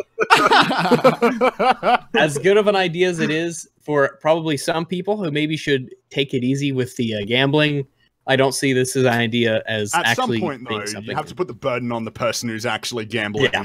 Yeah. I mean, it's eventually, can't save people from themselves. No, don't you know that Overwatch is like the Dark Souls of gambling? Yeah. Tez X42, $4. Love the content, Rags. Loot boxes, oh boy. Loot boxes, oh boy, indeed. There's a lot of different opinions on it. Except mine's better than yours. Christopher Horde, $2. Also, best place to buy 1080 Ti in which version? I couldn't say as to the best place. Shop around for prices. They go up and down and sales come and go. But as for which version, I would recommend Zotac. They've been really good to me. So I would buy one in confidence. Even the used Zotac I had worked perfectly fine. I heard your AMD card and AMD CPU got faulty. It's I'm gonna what my plan is I got the part and I RMAing it because it had a bent pin, which is not a good thing. So they're getting that back, and I've heard that the new i7 or the i whatever it is, the 8870 or whatever it was, I've seen that it gets really a lot of good performance. So I think I might postpone this upgrade to see how that turns out. Because if I'm going to spend all this money on like motherboard upgrade and CPU cooler and CPU, and all this is coming out, and its performance seems to be quite, smashing, I might go ahead and just wait a little bit longer and see how that does. That's the Dark Souls of CPUs. That's true. That's true. Got to be careful. Let me see. System of a game, $5. If a game has resellable items, then it is no doubt gambling. Games that don't have item resell, Battlefield 2, aren't really, or Battlefront 2, I guess. I think it's time for people to stop debating this point. Like, you're wrong. Sorry. Yes, it is gambling. Whether it has this a resellable item or not, it is gambling. I do like this comment. Fat black women are the Dark Souls of prostitutes.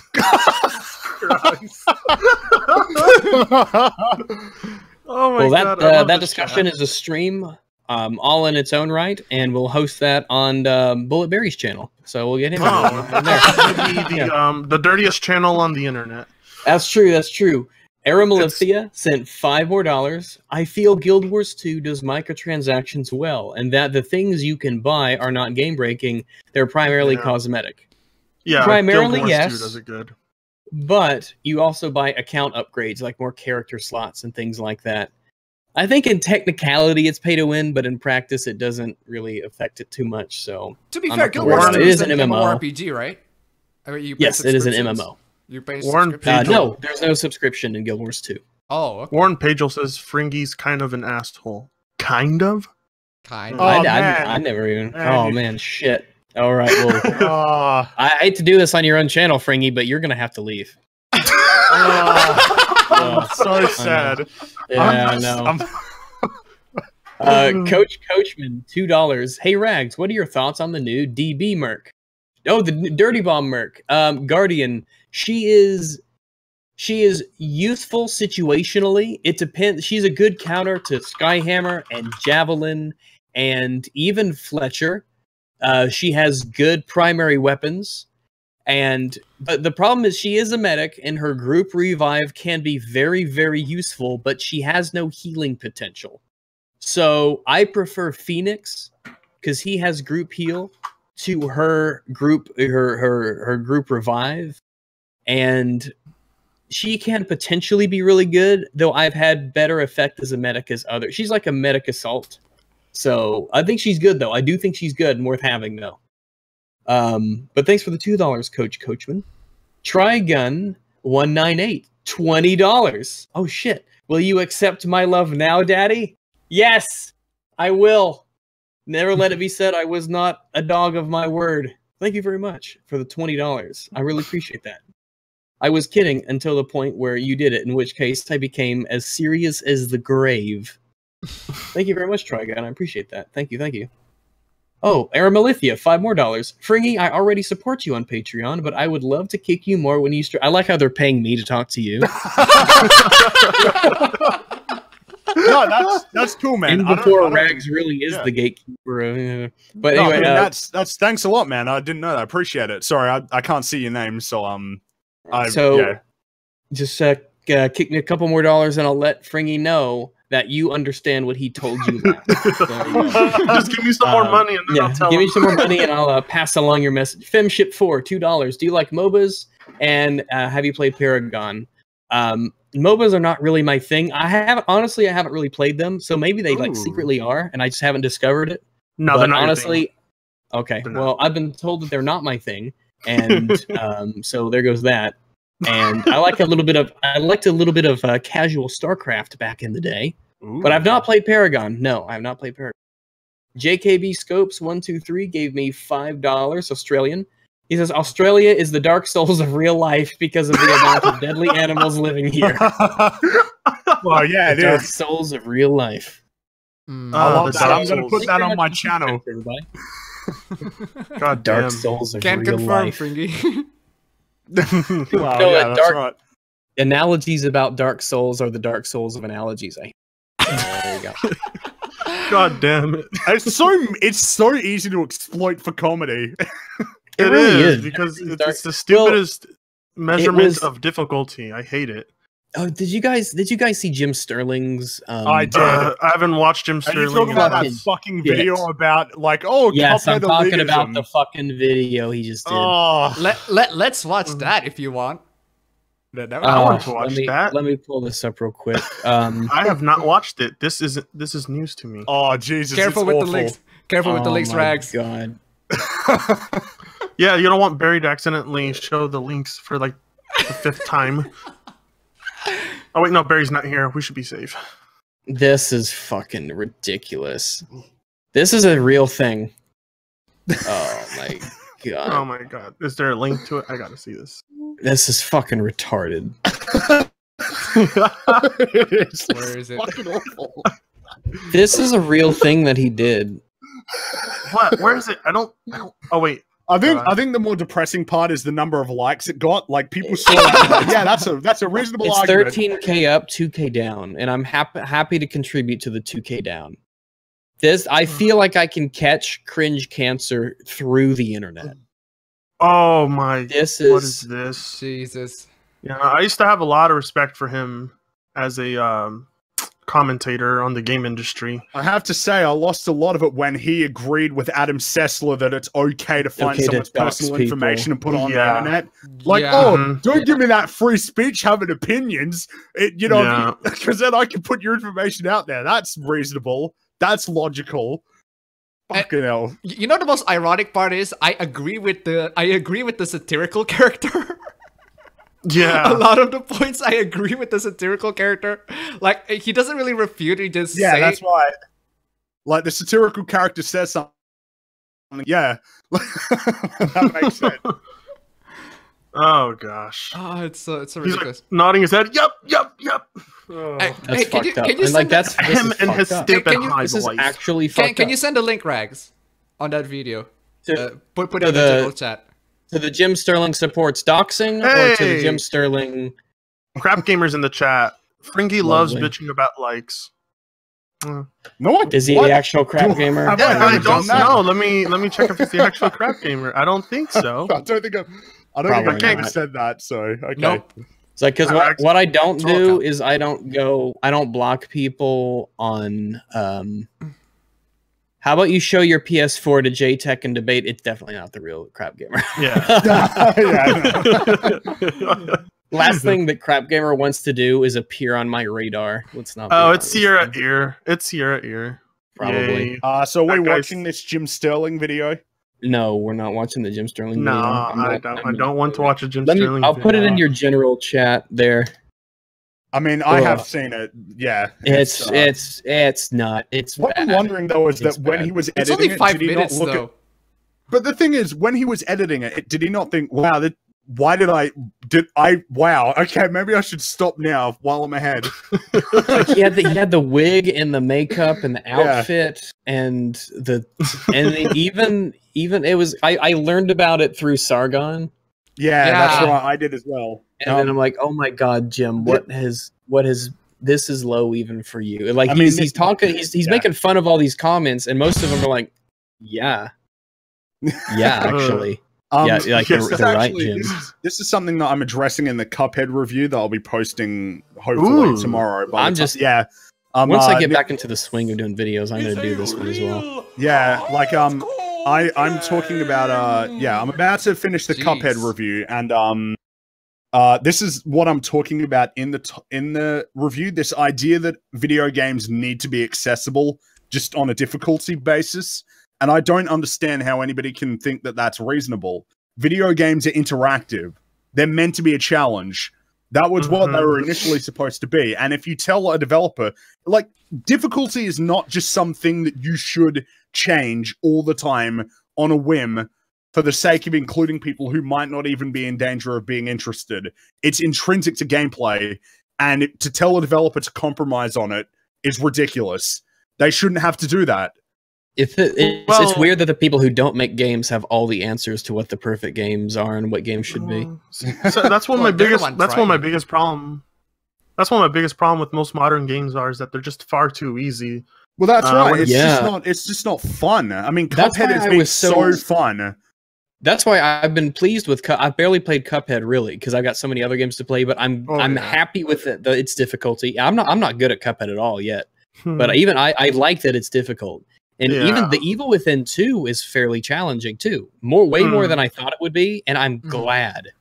Yeah. Doom on Nightmare difficulty was it's tough. I loved it. It is tough. I like it so too, much. but it's tough. That's the thing, because once you if you make a game that anybody can play, like if you make a game that every single person can complete, it's not a game. It wouldn't be interactive at that point. It's rock paper scissors essentially. It's functional. Rock paper what? Rock paper scissors. Okay. No, but that's I mean, the thing, because when I look at a game like Cuphead, that's a game that's intrinsically difficult. It's not a game that you can necessarily make easier without straight up cutting content, which I think is what they did with the simple mode. Because, you know, what are you going to do when a boss transitions into a... simple mode yet. Oh, no, I played it. It's super easy. I find it insulting. Is it just the boss battles... Are they just easier because they make less attacks? Or there's like a lot of the bosses won't transition into different stages, and because the way that the difficulty works is that all the bosses go through stages, and on expert difficulty, which I played through several of the levels again on expert difficulty. Fuck. Well, yeah, if I'm going to make a review, then I'm actually going to go back through and replay the content somewhat. I mean, wouldn't it be easier to write an article? No, you can't do that. About Polygon wouldn't hire you. I remember what Top Hat said. Like, I will never be a games journalist with an attitude like that. But I replayed through on expert, and what you find is on expert difficulty, they'll have when the bosses attack you, they have a certain attack, then they move on to the next attack. But on expert, they'll do both at the same time.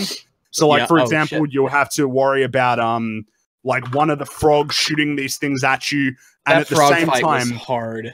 Yeah, it was, but it's even harder on expert because while he's shooting things at you, I almost don't like Pepe anymore. No, but while he's shooting the projectiles at you from the bottom, the guy up top will continue to fire the things that hone in on you, and it goes in like a cycle on normal, but on expert it's at the same time.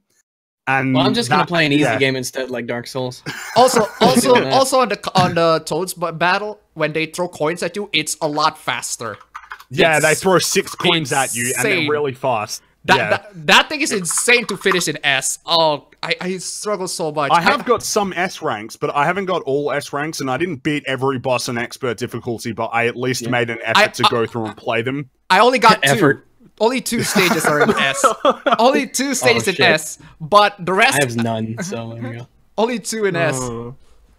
Did any of you ever... Someone said Rags lied about having a PS4 to JTech. I took a picture of it, and I wrote a note by the picture that had my name and date next to it. What more do you want from me? You need to mop. You need to mop that floor. It's a pretty dirty floor. Let me see. Oh, Kingslayer Damocles sent $5. He said Battletoads should be the measurement of difficulty, not Dark Souls. Nah, Battletoads is broken. Just Dark Souls is I went back and played Battletoads. Yeah, no, Dark Souls isn't hard in comparison to a lot of games that were out back then. Because I was playing Battletoads on an emulator, and a lot of the difficulty to Battletoads is honestly in just some poor game design choices, in my opinion. I hate games like that. Games that are difficult, not because like what you have to do is actually difficult, but because of some barrier that's a lot of it I've noticed as well is stuff like a boss having way too much health, so you just get impatient and then you get yourself killed. And thankfully Cuphead mostly isn't like that. This is going to be a very glowing review. It's going to be a really glowing review, guys. Well, because Cuphead is how you handle difficulty, because it is a difficult game, but it is not punishing in any way. It is fair. And if you lose, then you can jump right back into it with no penalty and try again. Similar to like Super Meat Boy, you know, you die, all right, start again, do it again. Yeah, just do it again. Like Super Meat Boy. Yeah, I love Keep Super going. Meat Boy. So Yummy Fox gave $2. Will you play A Hat in Time? No, I will not. I don't have an interest in A Hat in Time. Oh, play it! It's so good. It's I love it. I'm sure it's great. I'm sure it's great. I'm sure it's great and cute. I'm certain it is. I don't have a desire to buy more games now. Like really, I just don't have any desire right now to play or buy any more games. I need to finish the ones I've got. It's not too long though, as far as I heard. No, it's not very long. Well, that's a shame. I like them long. Oh, okay. Dyson. So when we talk about I think that's it for the super chats at the moment. So thanks everyone who has sent me something. Did you see this shit? Did you see this fucking bullshit? Whoa. Orc slavery made me quit Middle-earth Shadow of War. I see that. Wait, what? What? This Are you serious? Okay, I'm not shitting you. This is a real thing on the planet Earth where we are right now. Motherboard.com, motherboard.vice.com by Matthew Galt. Orc slavery made me quit Middle-earth Shadow of War. When is my rest? He begged. I pulled him close to me, dominated his weakened mind, put him in my orc stable, and immediately shut down the game. Whoa! Whoa! Humble Bundle is now owned by IGN. Yeah. Wait, what? No way. Yes. Yeah, Humble Bundle is now owned by IGN. So I hope you guys got your money's worth out of it while you could. So it's no longer a Humble Bundle. Now it's it's manure, cancer, AIDS. From outer space. How is this an article? No, this is what games journalism is. Well, if you're not looking in the right places, this is what games journalism is. Holy shit! Have you guys checked out the satirical game journalist account? Yeah, it's been very good. It's fantastic. Wait. Is there any comments on that article or anything? I don't. What do you think? I wouldn't be surprised if comments aren't even allowed. I don't think there are comments. There doesn't seem to be comment sections. There's just share on Facebook, tweet this out, but don't fucking comment here, you piece of shit. I've noticed that a lot more websites are doing that. Yeah. I mean, there's a Vice. Oh, yeah, that's right. They're Vice. Vice shut down their comments. All their comments. Yeah, that's right. Because to prove how correct they are, they fucking shut down comments. Yeah, but yeah, Orc slavery made me quit Middle-earth Shadow of War. Seriously? Quit life because real life has slavery. How about that? How about we be consistent? Stupid. Matthew Galt, go. I'm not going to say go and kill yourself, but... Yeah, that's... Don't kill a slave. Go kill a slave. That's literally PewDiePie's response. Next up is quit your life because slavery exists. Yeah, fucking shit, yeah. Just don't wear a seatbelt ever. Rape is good. Rape is good. Uh-oh. Matthew, fuck, who's... Uh-oh. Imagine, it's like, you can't play any game with his attitude. you can't play any game. It's like Mario's about turtle murder. You confiscate their houses and then you kill them with it. Did you see that article? Dog, shut up. Did you see that article someone wrote? Hey, whoa. Hold on, Oh my God. I will No. beat you. Shut up. Oh no. Oh, whoa now. Okay. Hey. Anyway, so I was saying, did you read that article? For the fuck's sake. Okay. The fuck? Okay. Hey, you fuck. Rags, you can speak dogs. Okay. So I was saying, did you guys read that article where someone was literally offended because they gave Mario a poncho and a sombrero? Oh, it's Yeah, a long time apparently, ago. Did you read even though everybody in Mexico fucking loved it because they felt like they were being recognized. Well, I mean, all the ponchos white are people in Guatemalan. America, all the white Hey, people in America, Hey, were you know, they super still got. fucking- Are you talking about the sombrero? Sorry, from Super Mario. Yeah. Yeah, no, they still got it in the live Oh, action yeah. trailer though. They still got it in the live action trailer. So you know, Oh. The less Yeah. fucks that Nintendo gives to these people, the better. Yeah, Well, I mean, you know, the live action trailer was pretty damn good for Super oh, Mario it's Odyssey. great. I mean, I'm so excited for this game. I'm so excited. I haven't seen it. I don't have an interest in Nintendo stuff for the most part. yeah, it's been a Much while less since I had Mario. interest. Just not, What about just not into Metroid, Mario. though? What about Metroid? I don't. Well, I mean, I have Metroid on my 3DS, the new one that came out. But other than that, I haven't. excellent. It's. Did you get a little tired of the repetition of the same enemies? Yeah, probably could have used a bit more variety for the bosses. Oh yeah, Yeah, I got it wasn't great, I got so sick of seeing the same enemies everywhere. Yeah, and no, I get all that. the same attack patterns. I think what I enjoyed was the exploration. Yeah, that was the best part of it. That was easily the best part of that. 10 hours was pretty decent amount of time for that game, but I'm gonna play it again. But it's so stupid because Nintendo put a harder difficulty behind an amiibo. So you have to go out and you have to get the Metroid amiibo. You have to get a Metroid amiibo to unlock the next difficulty, and that's where I see. That's why I buy Nintendo think products you can used. still play on New Game Plus. I think New Game Plus is equivalent. I'm pretty sure the fusion mode is just with the suit. That's the main change, I think. No, the higher difficulty Oh, is locked okay. behind an amiibo. No, I See, think you that's- can still play on hard difficulty though. I think you can still do like New Game Plus. Can you? I think fusion mode if is a you different, separate thing. Well, that reminds me of the Metro Last Light thing, where the true, true mode, true Ranger mode was DLC.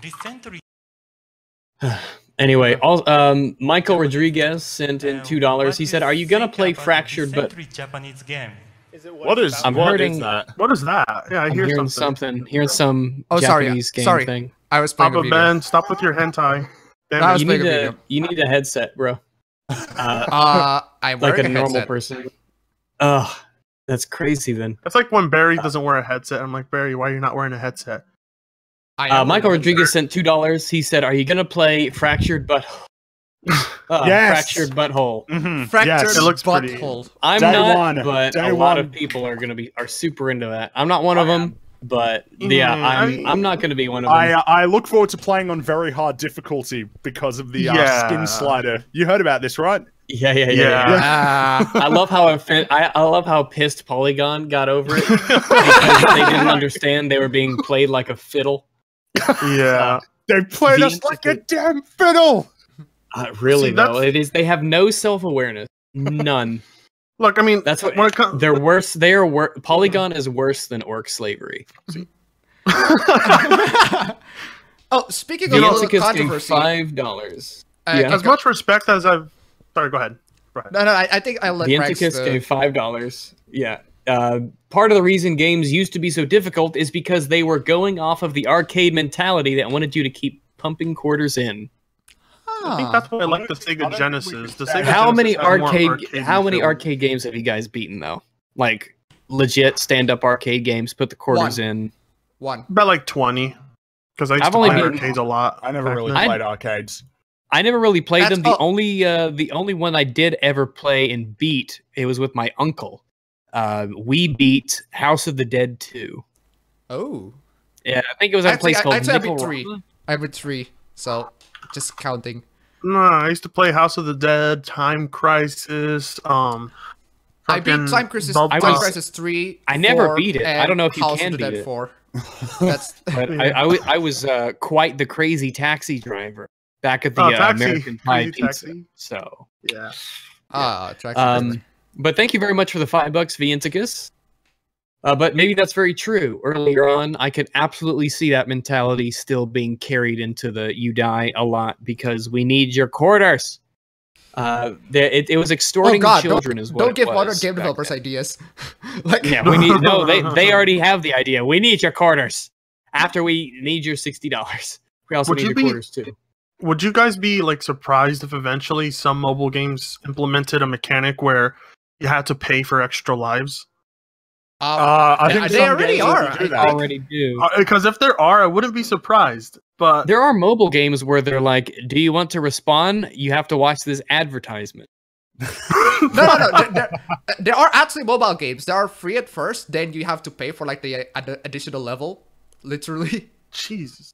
And sometimes the way that we see that difficulty spikes. I saw that in Plants vs Zombies 2 on the iPhone. I really liked the first one, and then I bought the second one. And the first couple levels were like really good, and they weren't like too hard or too easy. And then all of a sudden, boom! Give us money because you're not going to beat this without it. Yeah. And I was just like, there's no way. I used all my bonuses and all my cooldown things, and I just couldn't. I couldn't beat the level. It was just insane. Clearly, the game is like, give us money so that you could progress. And like, oh, well, there's a series ruined. Zemo gave $1, and then another $1, and then $2, and he says hashtag Orcs Lives Matter. And they do. Yep. Orc slavery is bad, okay? And K Wolfer gave $1. So thank you very much, K Wolfer and Zemo. And by the way, Orc slavery's bad. I want to ask though, because Wolfenstein 2: The New Order is coming out, and what do you guys think of the way they? What do you guys think of the way they advertise the game? Like, I don't think that it's any problem. I mean, I don't see why people are getting so fucking worked up about it. It's Wolfenstein. You shoot Nazis. It's like what we've been doing for 20 years. Yeah. Yeah, okay, so when it comes to Bethesda, I've lost an incredible amount of respect for them recently. But when we're living in a game in a time where the game industry is offended by Nazis to the point that they're pulled from Call of Duty World War II, and I believe that's for online mode, that the swastikas are pulled out. From what I heard, there's no swastikas in multiplayer, and even I heard the Germans didn't have German accents. what? And that's it's going weird to be immersion breaking.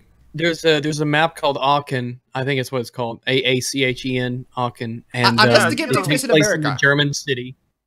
It takes place in Germany in World War II, in Germany, in World War II in Germany, during the Second World War in the country of Germany, where it takes place. And you're fighting Nazis who don't sound German, and your characters refer to them as Axis and not Nazis, which seems strange. Oh, come on. I mean, but the big red banners with the white circles on them hanging off of the colonnades of Romanesque buildings in downtown Germany in the 1940s, they had iron crosses on them. They didn't have swastikas on them. Yeah. Well, the mentality of a gamer is, there's Nazis, they're bad, I shoot them, but the mentality of the developers are Nazis are bad, so you shouldn't see them. Meanwhile, you're gunning people down with machine guns. And, exactly. But God forbid people see a swastika. I mean, to be honest, with this whole Wolfenstein thing, I've seen more people complaining about the so-called, neo-Nazis complaining about it. Like, I've seen more people complaining about the neo-Nazis than the actual neo-Nazis complaining about the game. So it happens every time. Like, where are these people who are complaining about it? I don't see them. Yeah. I think people want Bethesda to take some sort of an anti-alt-right stance or something. Best part as well is that one of the characters in Wolfenstein 2 is like a very pro-communism southern resistance leader. There's a cutscene where BJ and this dude are arguing over politics, because this guy is basically a communist, and BJ doesn't like communists, clearly. And I was like, oh, wow, that's interesting. I wonder if anybody who's complaining about this game has even paid attention to the fucking game. It's like I don't. It's retarded when you're Bethesda and I could have just ended the sentence there. But when you're Bethesda and you make a series about shooting Nazis and it's like 15, 20 years old or whatever, and then you have to come out and like, yeah, we're doubling down on our anti-Nazi stance. It's like, thank you for clarifying, Bethesda. I didn't catch that from the 20 years of shooting Nazis in the bridge of the nose. But thank you for clarifying that. Yeah, it's like if anything, like Wolfenstein: The New Order, and I still have to beat it. I'm close. I need to beat it. It's great. But I mean, they're very clear. It's not exactly a morally ambiguous game. The Nazis are clearly not the good guys. And it involves a lot of shooting them. Yeah, there's not a lot of sympathetic Nazis. I would say that what they did with the game is kind of similar to the way I look at Narcos, where they sort of humanize the bad guys, but they don't make them the good guys. They're not sympathetic. Yeah. You understand them a little bit more, but they're still the bad guys. You know what I mean? Like, they're not... Yeah. They're people that you fucking hate. They're just giving them depth. And that's not the same thing as making them sympathetic. Yeah. Jay Caesar sent $5. He said, "Have you seen the women boycott Twitter hashtag that's trending on Twitter? I think it's just gold." I love it. It's like, why is it called boycott? Okay, gotcha. Boycott. Yeah, sure. All right. Okay, whatever. It's great. Oh no, less women on Twitter for a day. Oh no. Hashtag women boycott Twitter. The hashtag is come back. Spreading by Twitter. Fantastic. It's great. Anyway, so yeah, women won't be around for a day or something, I guess. I don't know. Oh no, please don't go. Come back, please. Let's see. Let me look at chat here. Let's see. Anybody want to buy a red hijab? Why do I read my chat? I read it. Narcos is the Dark Souls of Netflix shows. Nazis aren't bad. They're just misunderstood. Hitler did nothing wrong. Historically speaking, the Nazis were more tolerant of Africans than Americans were. That doesn't sound right to me. That doesn't sound right, historically speaking, especially because after World War I, they made it illegal for interracial marriage was made illegal, as well. But I'm not saying anybody looked. Well, I'm sure they weren't very on the greatest of terms. But I don't know. I mean, at this point, you're measuring which one is the least worse. That was more accurate because they definitely didn't like Slavic people. They disliked them a lot more than black people. But that doesn't mean that they were buddies with black people. Yeah, like, do you think that they cared that the Jews were white people? No, I don't think they cared at all. Hitler did nothing wrong, and rape is good. Oh man, that's going to be taken out of context. Yeah, you're taking out of context. When I said Hitler was wrong and rape is good, what I really meant, meant Hitler was good and rape did nothing wrong. Okay. Okay. Right, rape did nothing wrong. Makes sense. I will say the "Make America Nazi Free Again" tweet wasn't the brightest of moves. The thing is that in another time, in an alternate dimension, when not everybody is a Nazi who's right-leaning compared to Michael Moore, that would make sense as a tweet. But unfortunately, we live in a time where everybody who's to the right of Michael Moore is a Nazi. I mean, even Dan Harmon said that 90 million Americans. Dan Harmon, the co-creator of Rick and Morty. And they had that one. Wasn't it? It was, who was that streamer? Drifter? Drifter was the one who said like 70 million Americans were raised, something like that. I don't know, something retarded like that. Same idea. Yeah. Just go back to playing your stupid Call of Duty game, you child. Let's see. Let me see. Nazis were progressive guys. Nazis were fighting for social justice. Well, that's right. I mean, they're National Socialism, you know. So all you need Nazis to do, fought for social justice and communism. I mean, that's all. As JonTron once said, they're communist. Communist. That's what he said. He said that the left. Oh yeah, Drifter said 1/3 of Americans are racist. Like, speak for How did that come up with these fucking numbers? How I don't know. pull it out of Nice, the nice third? round even A number. third He of said them, he 90 didn't have an million. exact number. He was just He kinda doesn't have taking a any guess. number. He doesn't. Yeah, he's just taking a guess. It's like 110, 115 million people are racist. Hitler got rejected. Hitler got rejected from art school because he was black. Legit. Look, like you see it, the German art school in the 1930s, it was white supremacist. It was white supremacist capitalist patriarchy, regardless of what history tells us. The next 1 out of 1 Americans are racist. I was going to binge rags, then I saw this, broke the play button. Yeah, boy. Someone says 45. Oh, sorry. Go ahead. 45.7% are racist. Yeah, fair enough. That sounds about right. 84% of statistics are made up. Oh, okay. Yeah. 200% of statistics are true. That sounds about right. Yeah. 4 out of 5 people enjoy a good gangbang. Was Hitler wrong? Yeah. It's like, but was Hitler wrong though? don't Do like you agree Hitler. that Todd Howard would find a way to add Skyrim as a pre-order bonus to Wolfenstein? I have no doubt in my mind that Todd Howard currently has planned. Tom Howard, whatever, the liar named Howard. Todd Howard currently has plans to port Skyrim to the N64. I believe it with all of my heart that that's a thing. And we all know how the old song goes. I saw this Pennywise. You would not believe your Todds if 10 million Skyrim mods. Tell me lies, tell me sweet little lies. Rex, I please saw notice me, senpai. Nope. I saw Skyrim this is one. the Wolfenstein of Dark Souls. I saw this one Pennywise meme where it's the boy approaching the sewer and Todd Howard's in the sewer. He's like, "Hey, you want a copy of Skyrim?" Skyrim. America is the Dark Souls of white supremacist capitalist patriarchies.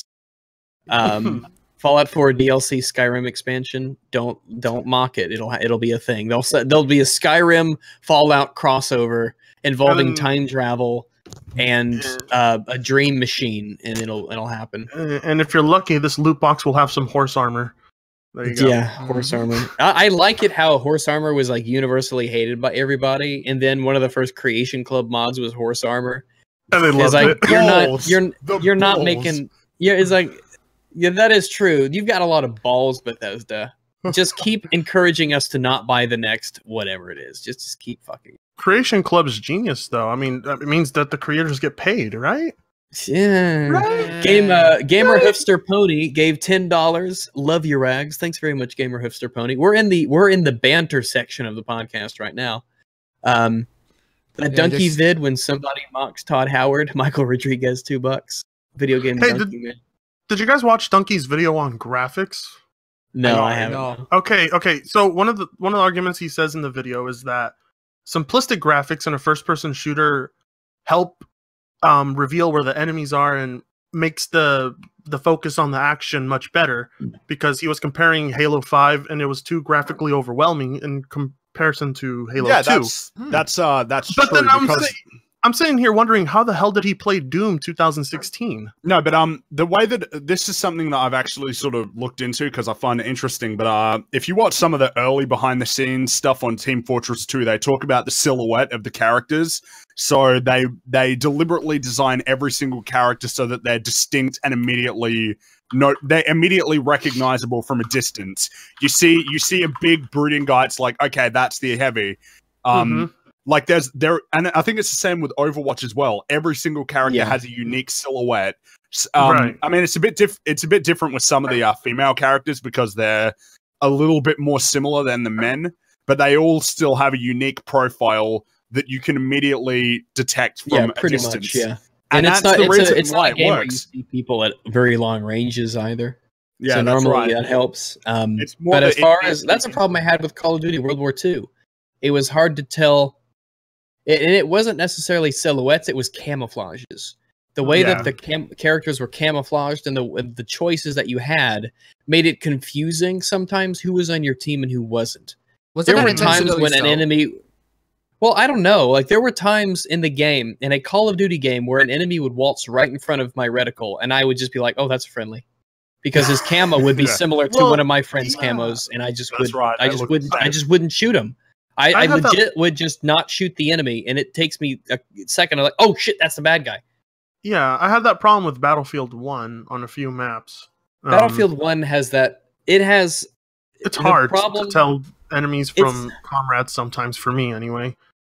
It depends on the teams you are playing. Mhm. Sometimes when you have like when the Ottomans are fighting the Brits, for instance, one is a brown team and one is a white team. Yeah, The Ottomans clearly have an obvious, recognizable white uniform, and the Brits clearly have this brownish hue of their, they instantly recognizable. mhm. I don't remember it being an issue in any Battlefield, really. But I know in Call of Duty I had an issue with it, and in, let me see, PUBG? I know in PUBG, no, in PUBG I never had that problem. It was pretty easy to tell what people had on and who they were. But in PUBG it's a little different because Yeah, anybody who is not one of us needs to die. yeah, Ah. that's, yeah. The Yeah, I PUBG mean, mentality is 98% of simple. 98% of the players in PUBG you shoot at anyway, and Shoot on it's sight. obvious. And you're used to. I mean, I never had that problem in PUBG. Mhm. You see something moving, they're not, Oh, friendly. has anyone ever tried Fortnite? Yes, I have- I played played it. the I alpha really a long like time it. ago. Really enjoying it. I've heard it's haven't played been fairly good. Let's see. Oh, the that's it? Intica- I thought you were gonna say I thought you had a appabend. follow up to it. Yeah. No. I'm just asking because everybody's been. Oh, yeah. Like, have you guys played it yet? I'm like, no. That's it. no, I played like the first 2 missions of the alpha a long time ago, and that's it. Not my thing. It's an interesting concept, and I've heard it's really good, but it's just not my Yeah. thing. Did you guys JKB ever? scopes, Sorry. go ahead. JKB scopes 1, 2, 3, $5 Australian. How not to die in Dark Souls. Step 1, get. Step 2, good. Step 3, buy 100 sets of horse armor equals victory. Fair Okay, enough. good. There we go. He ended it with something. The Intica's $2. Arby's is the Dark Souls of fast food. Get more creative with that meme. please. I don't follow. Meme is Exactly. stale. Oh, Mr. LMG, Australian $50. Sorry, I'm late to the party. Thanks very much, Mr. LMG, and it's good to see you. Thank you very much. I really do appreciate that. Thank you. Someone said PUBG is Skyrim with autism. That's not right. No. Someone says I had sex with my pet Road. Is this pedophilia? Only if you're an anarcho capitalist. Michael Rodriguez, $2. You want difficult? Try playing COD online. Rags is the Dark Souls of faggots. Fringy is the Dark Souls of PC gaming. PUBG is the H1Z1 king of the hill. Yeah. Can we just use? Can we just use pub? Fucking name. I've heard Plunkbat is what I hear. I also hear Plunkbat. Plunkbat. Plunkbat. What? Plunkbat. Player unknowns battle. Plunkbat. Plunkbat. Bat. That's. I like Plunkbat. That is Pretty not good, yeah. right. I do like Plunkbat. Rags, make porn on your avatar. It People already have already exists. done it. So there you go. It already exists. People have already done it. The other day in a Discord channel, somebody that I've never heard of drew me getting railed by another YouTuber named the Dishonored Wolf. Actually, someone made a rather provocative picture of me here. I'm gonna put it right here for you guys. It's that's in all the right. Discord. In the That's Discord. Okay. Okay. Not of That's- actual all right. me. You bet. Actual. Well, Fringy, I hope you liked your Discord. Oh, It was so pure. It was. Someone saying PUBG is boneless Arma 3. Well, Arma 3 has its own problems to worry about. Yep. Todd Howard Oh, is here the it Dark is, Souls here. of Blank. Go ahead. Look in the general chat. Todd Howard is the Dark Souls of lies. Oh, that's not. Okay, that's Okay. that's Oh, not. you should have seen the Could- one could that be- I could be saw worse, of though. top hats.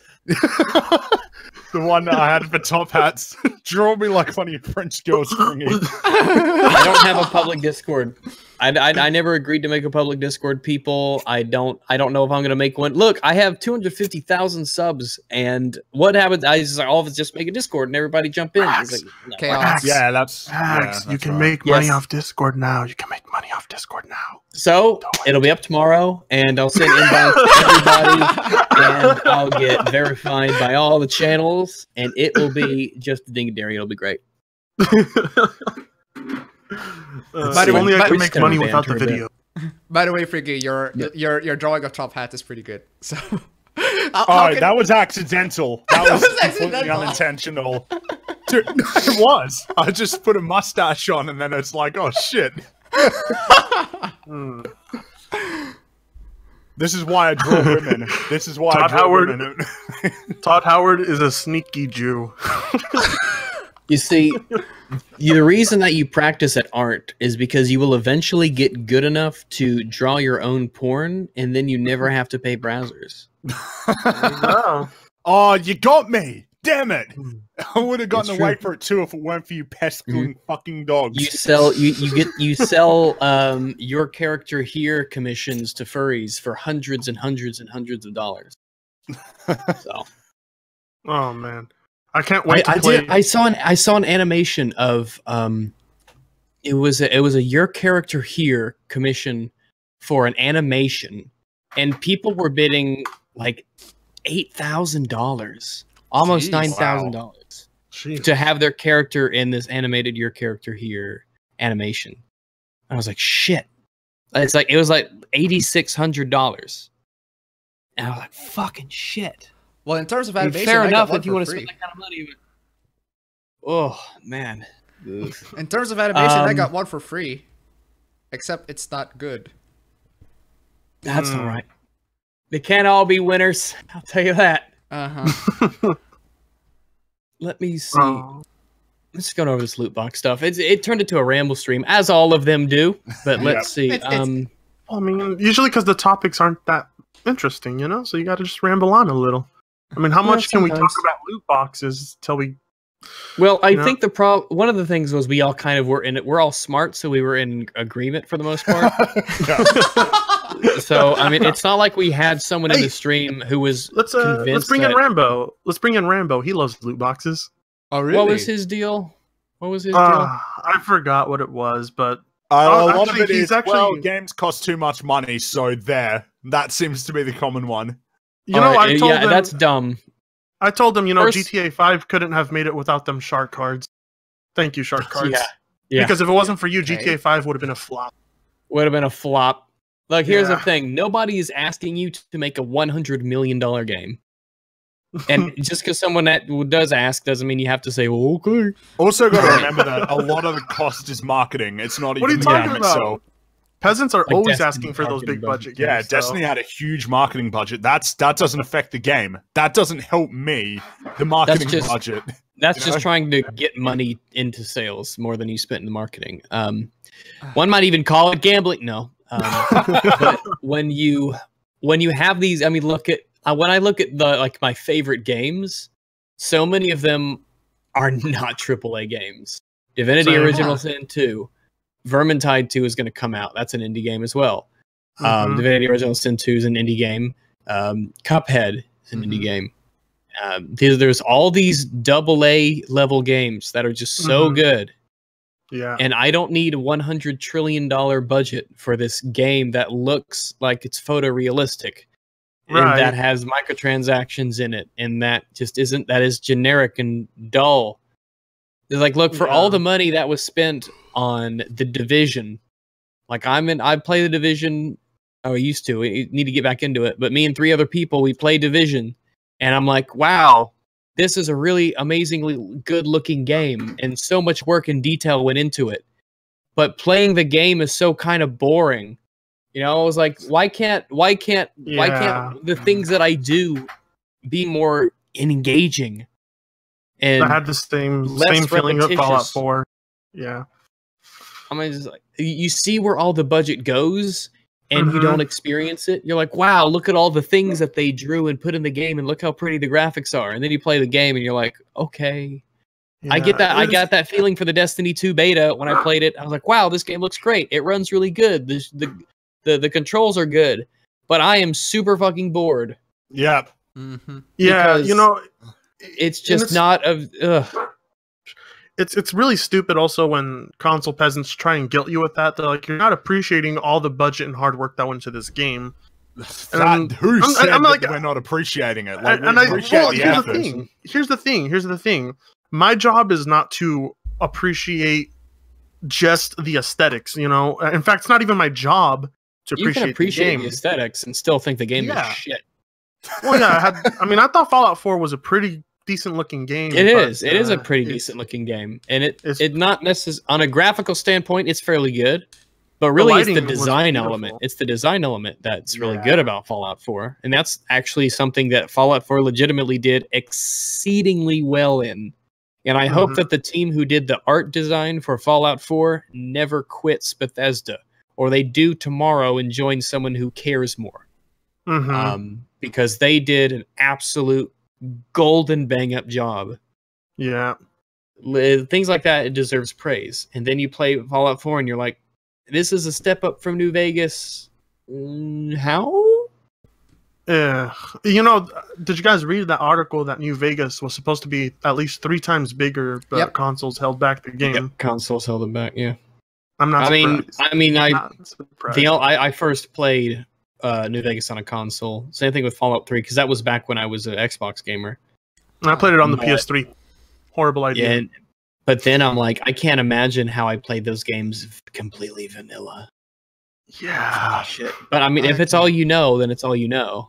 But I mean, that's looking back, and hindsight's always in 2020. Yeah. But now I was like, I could not have finished Fallout 4 without mods. So same. I don't know. Well, I couldn't have actually finished it without the inclusion of the survival mode, the updated survival mode, because I actually rather enjoyed it. I had to. Survival mode was garbage until I fixed it myself. Because what I did was there was a mod that using the Pip-Boy, you can change all of the settings for survival on the fly. And it lets you, as you went through the game, you could balance it as you went. And I had to do a lot of that. So after about 2 hours, I really kind of nailed the balance of it. It was like, enable this, disable that. Enable this, disable that. You know, enable fast travel, but, you know, keep this up. And it would change the rates of food and hydration and sicknesses and things like that. And then you got that perfect mix. And I'm like, yes, this is good. Because it's kind of interesting that a lot of Bethesda games basically have mods that modify the game's rules to your liking. Yeah, well, and those are a lot of the times that's the best kind of mod. It's just something that adjusts the numbers of the game. It's like, by the way, there is 0 point using a double-barreled shotgun, so we're going to actually give it some, you know, God forbid, balance, and give you a reason to use it. I'm like, oh, sweet, that's cool. I can actually use this weapon now. Shotguns are garbage in Fallout. Well, it depends. I mean, double-barreled shotguns were. I mean, the default double-barreled shotgun, like the vanilla version, it was just a pointless weapon. Because in a game where enemies can be bullet spongy, having only 2 shots is just a liability. Pipe pistols dominate, bruh. You have no idea. Pipe pistols are the shit. Pipe pistol reskins. It has lots of ammo. Oh yeah. Well, I mean, I installed a mod that would pretty much allow pipe pistol ammo to be used in any gun because it's just so it's everywhere. So I'm just like, I'm gonna cheat the game. My problem with pipe, there was no pipe shotguns by default. So that's also another mod. Also, shotgun. I don't see how, like, some of the I like how they look like cobbled together, but at the same time, I don't think someone who actually knew anything about guns designed the guns. Because I'm like, that makes no sense. That makes no sense. That makes no sense. That would physically hurt you if you used it. It's just like I don't get some of the things that they came up with. Like some of the stocks in this game are just like that would like why does the stock end with like an actual nut that rests on your shoulder? Why would that be a thing? It's weird stuff like that. Gun variation was so disappointing in Fallout 4, and especially in comparison to Fallout New Vegas, which actually had legit guns. Well, I kind of liked what Fallout 4 did with the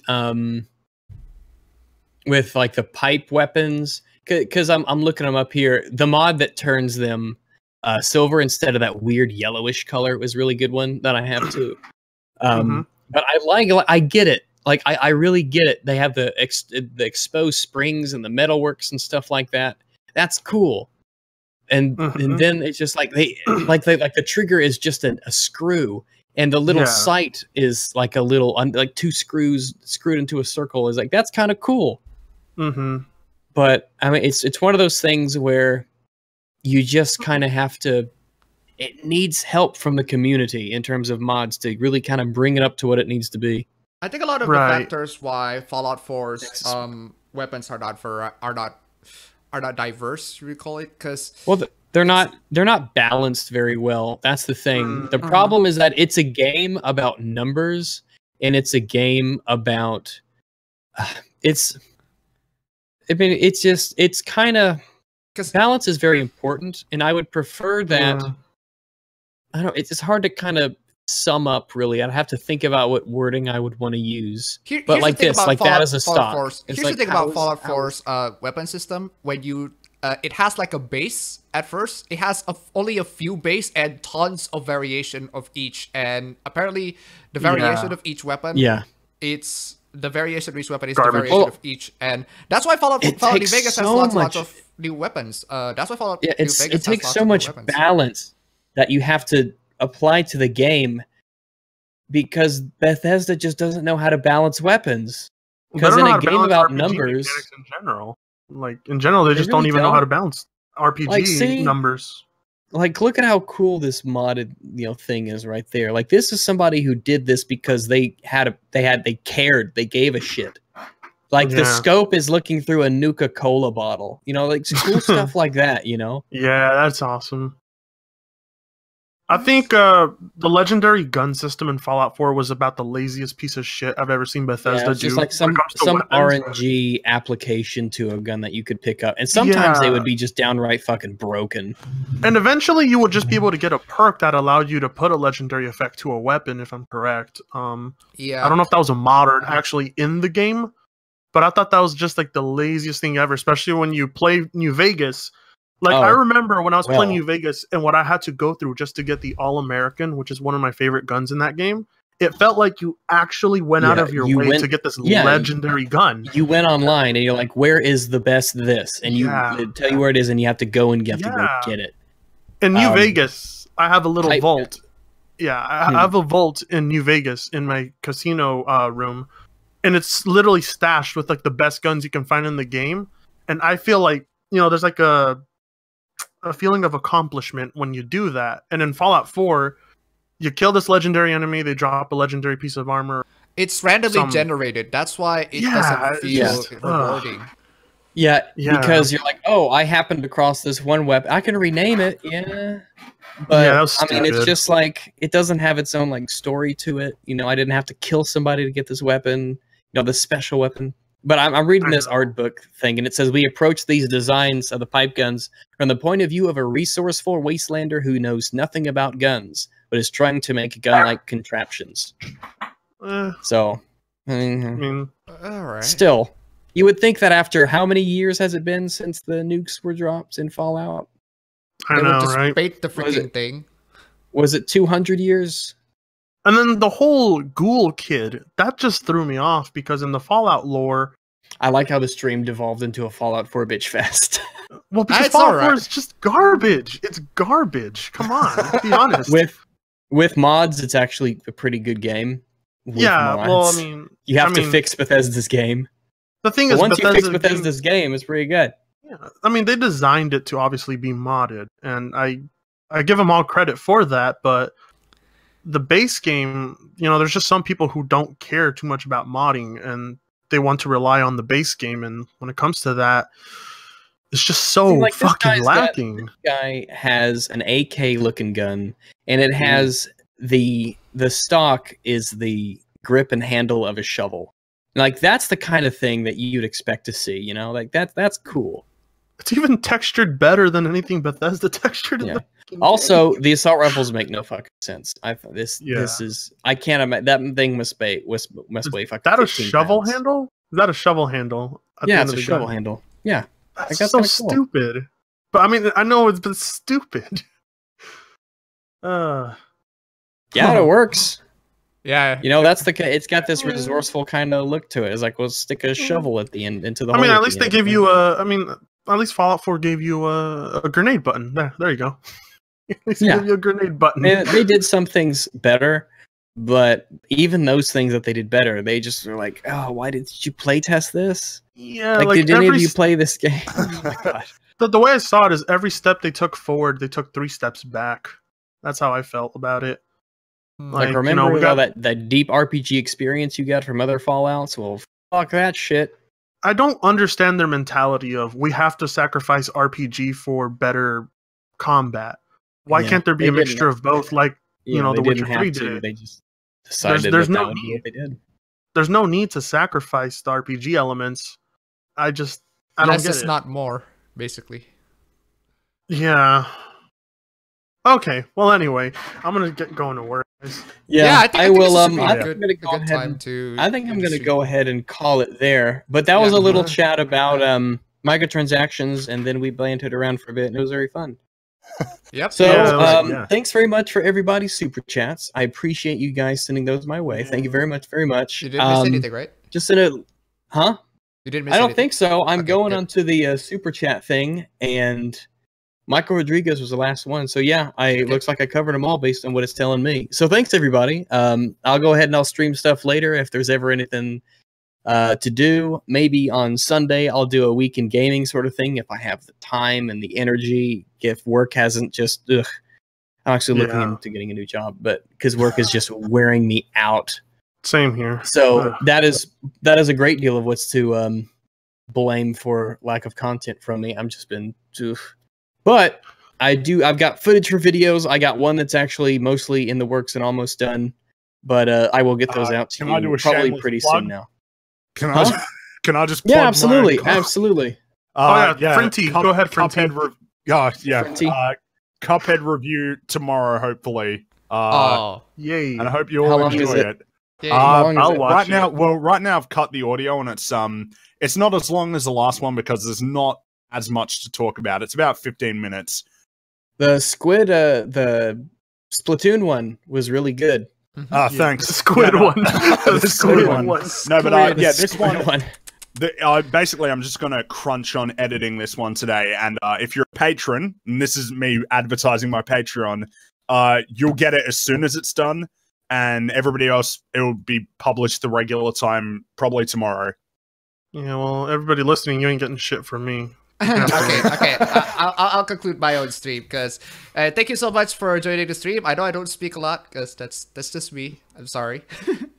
that's just me. That's fine. Thank you guys so much for joining the stream. If you guys are confused, I actually stole Rags' chat and put it in my stream. So sorry. Oh, okay. Oh. Fuck you guys.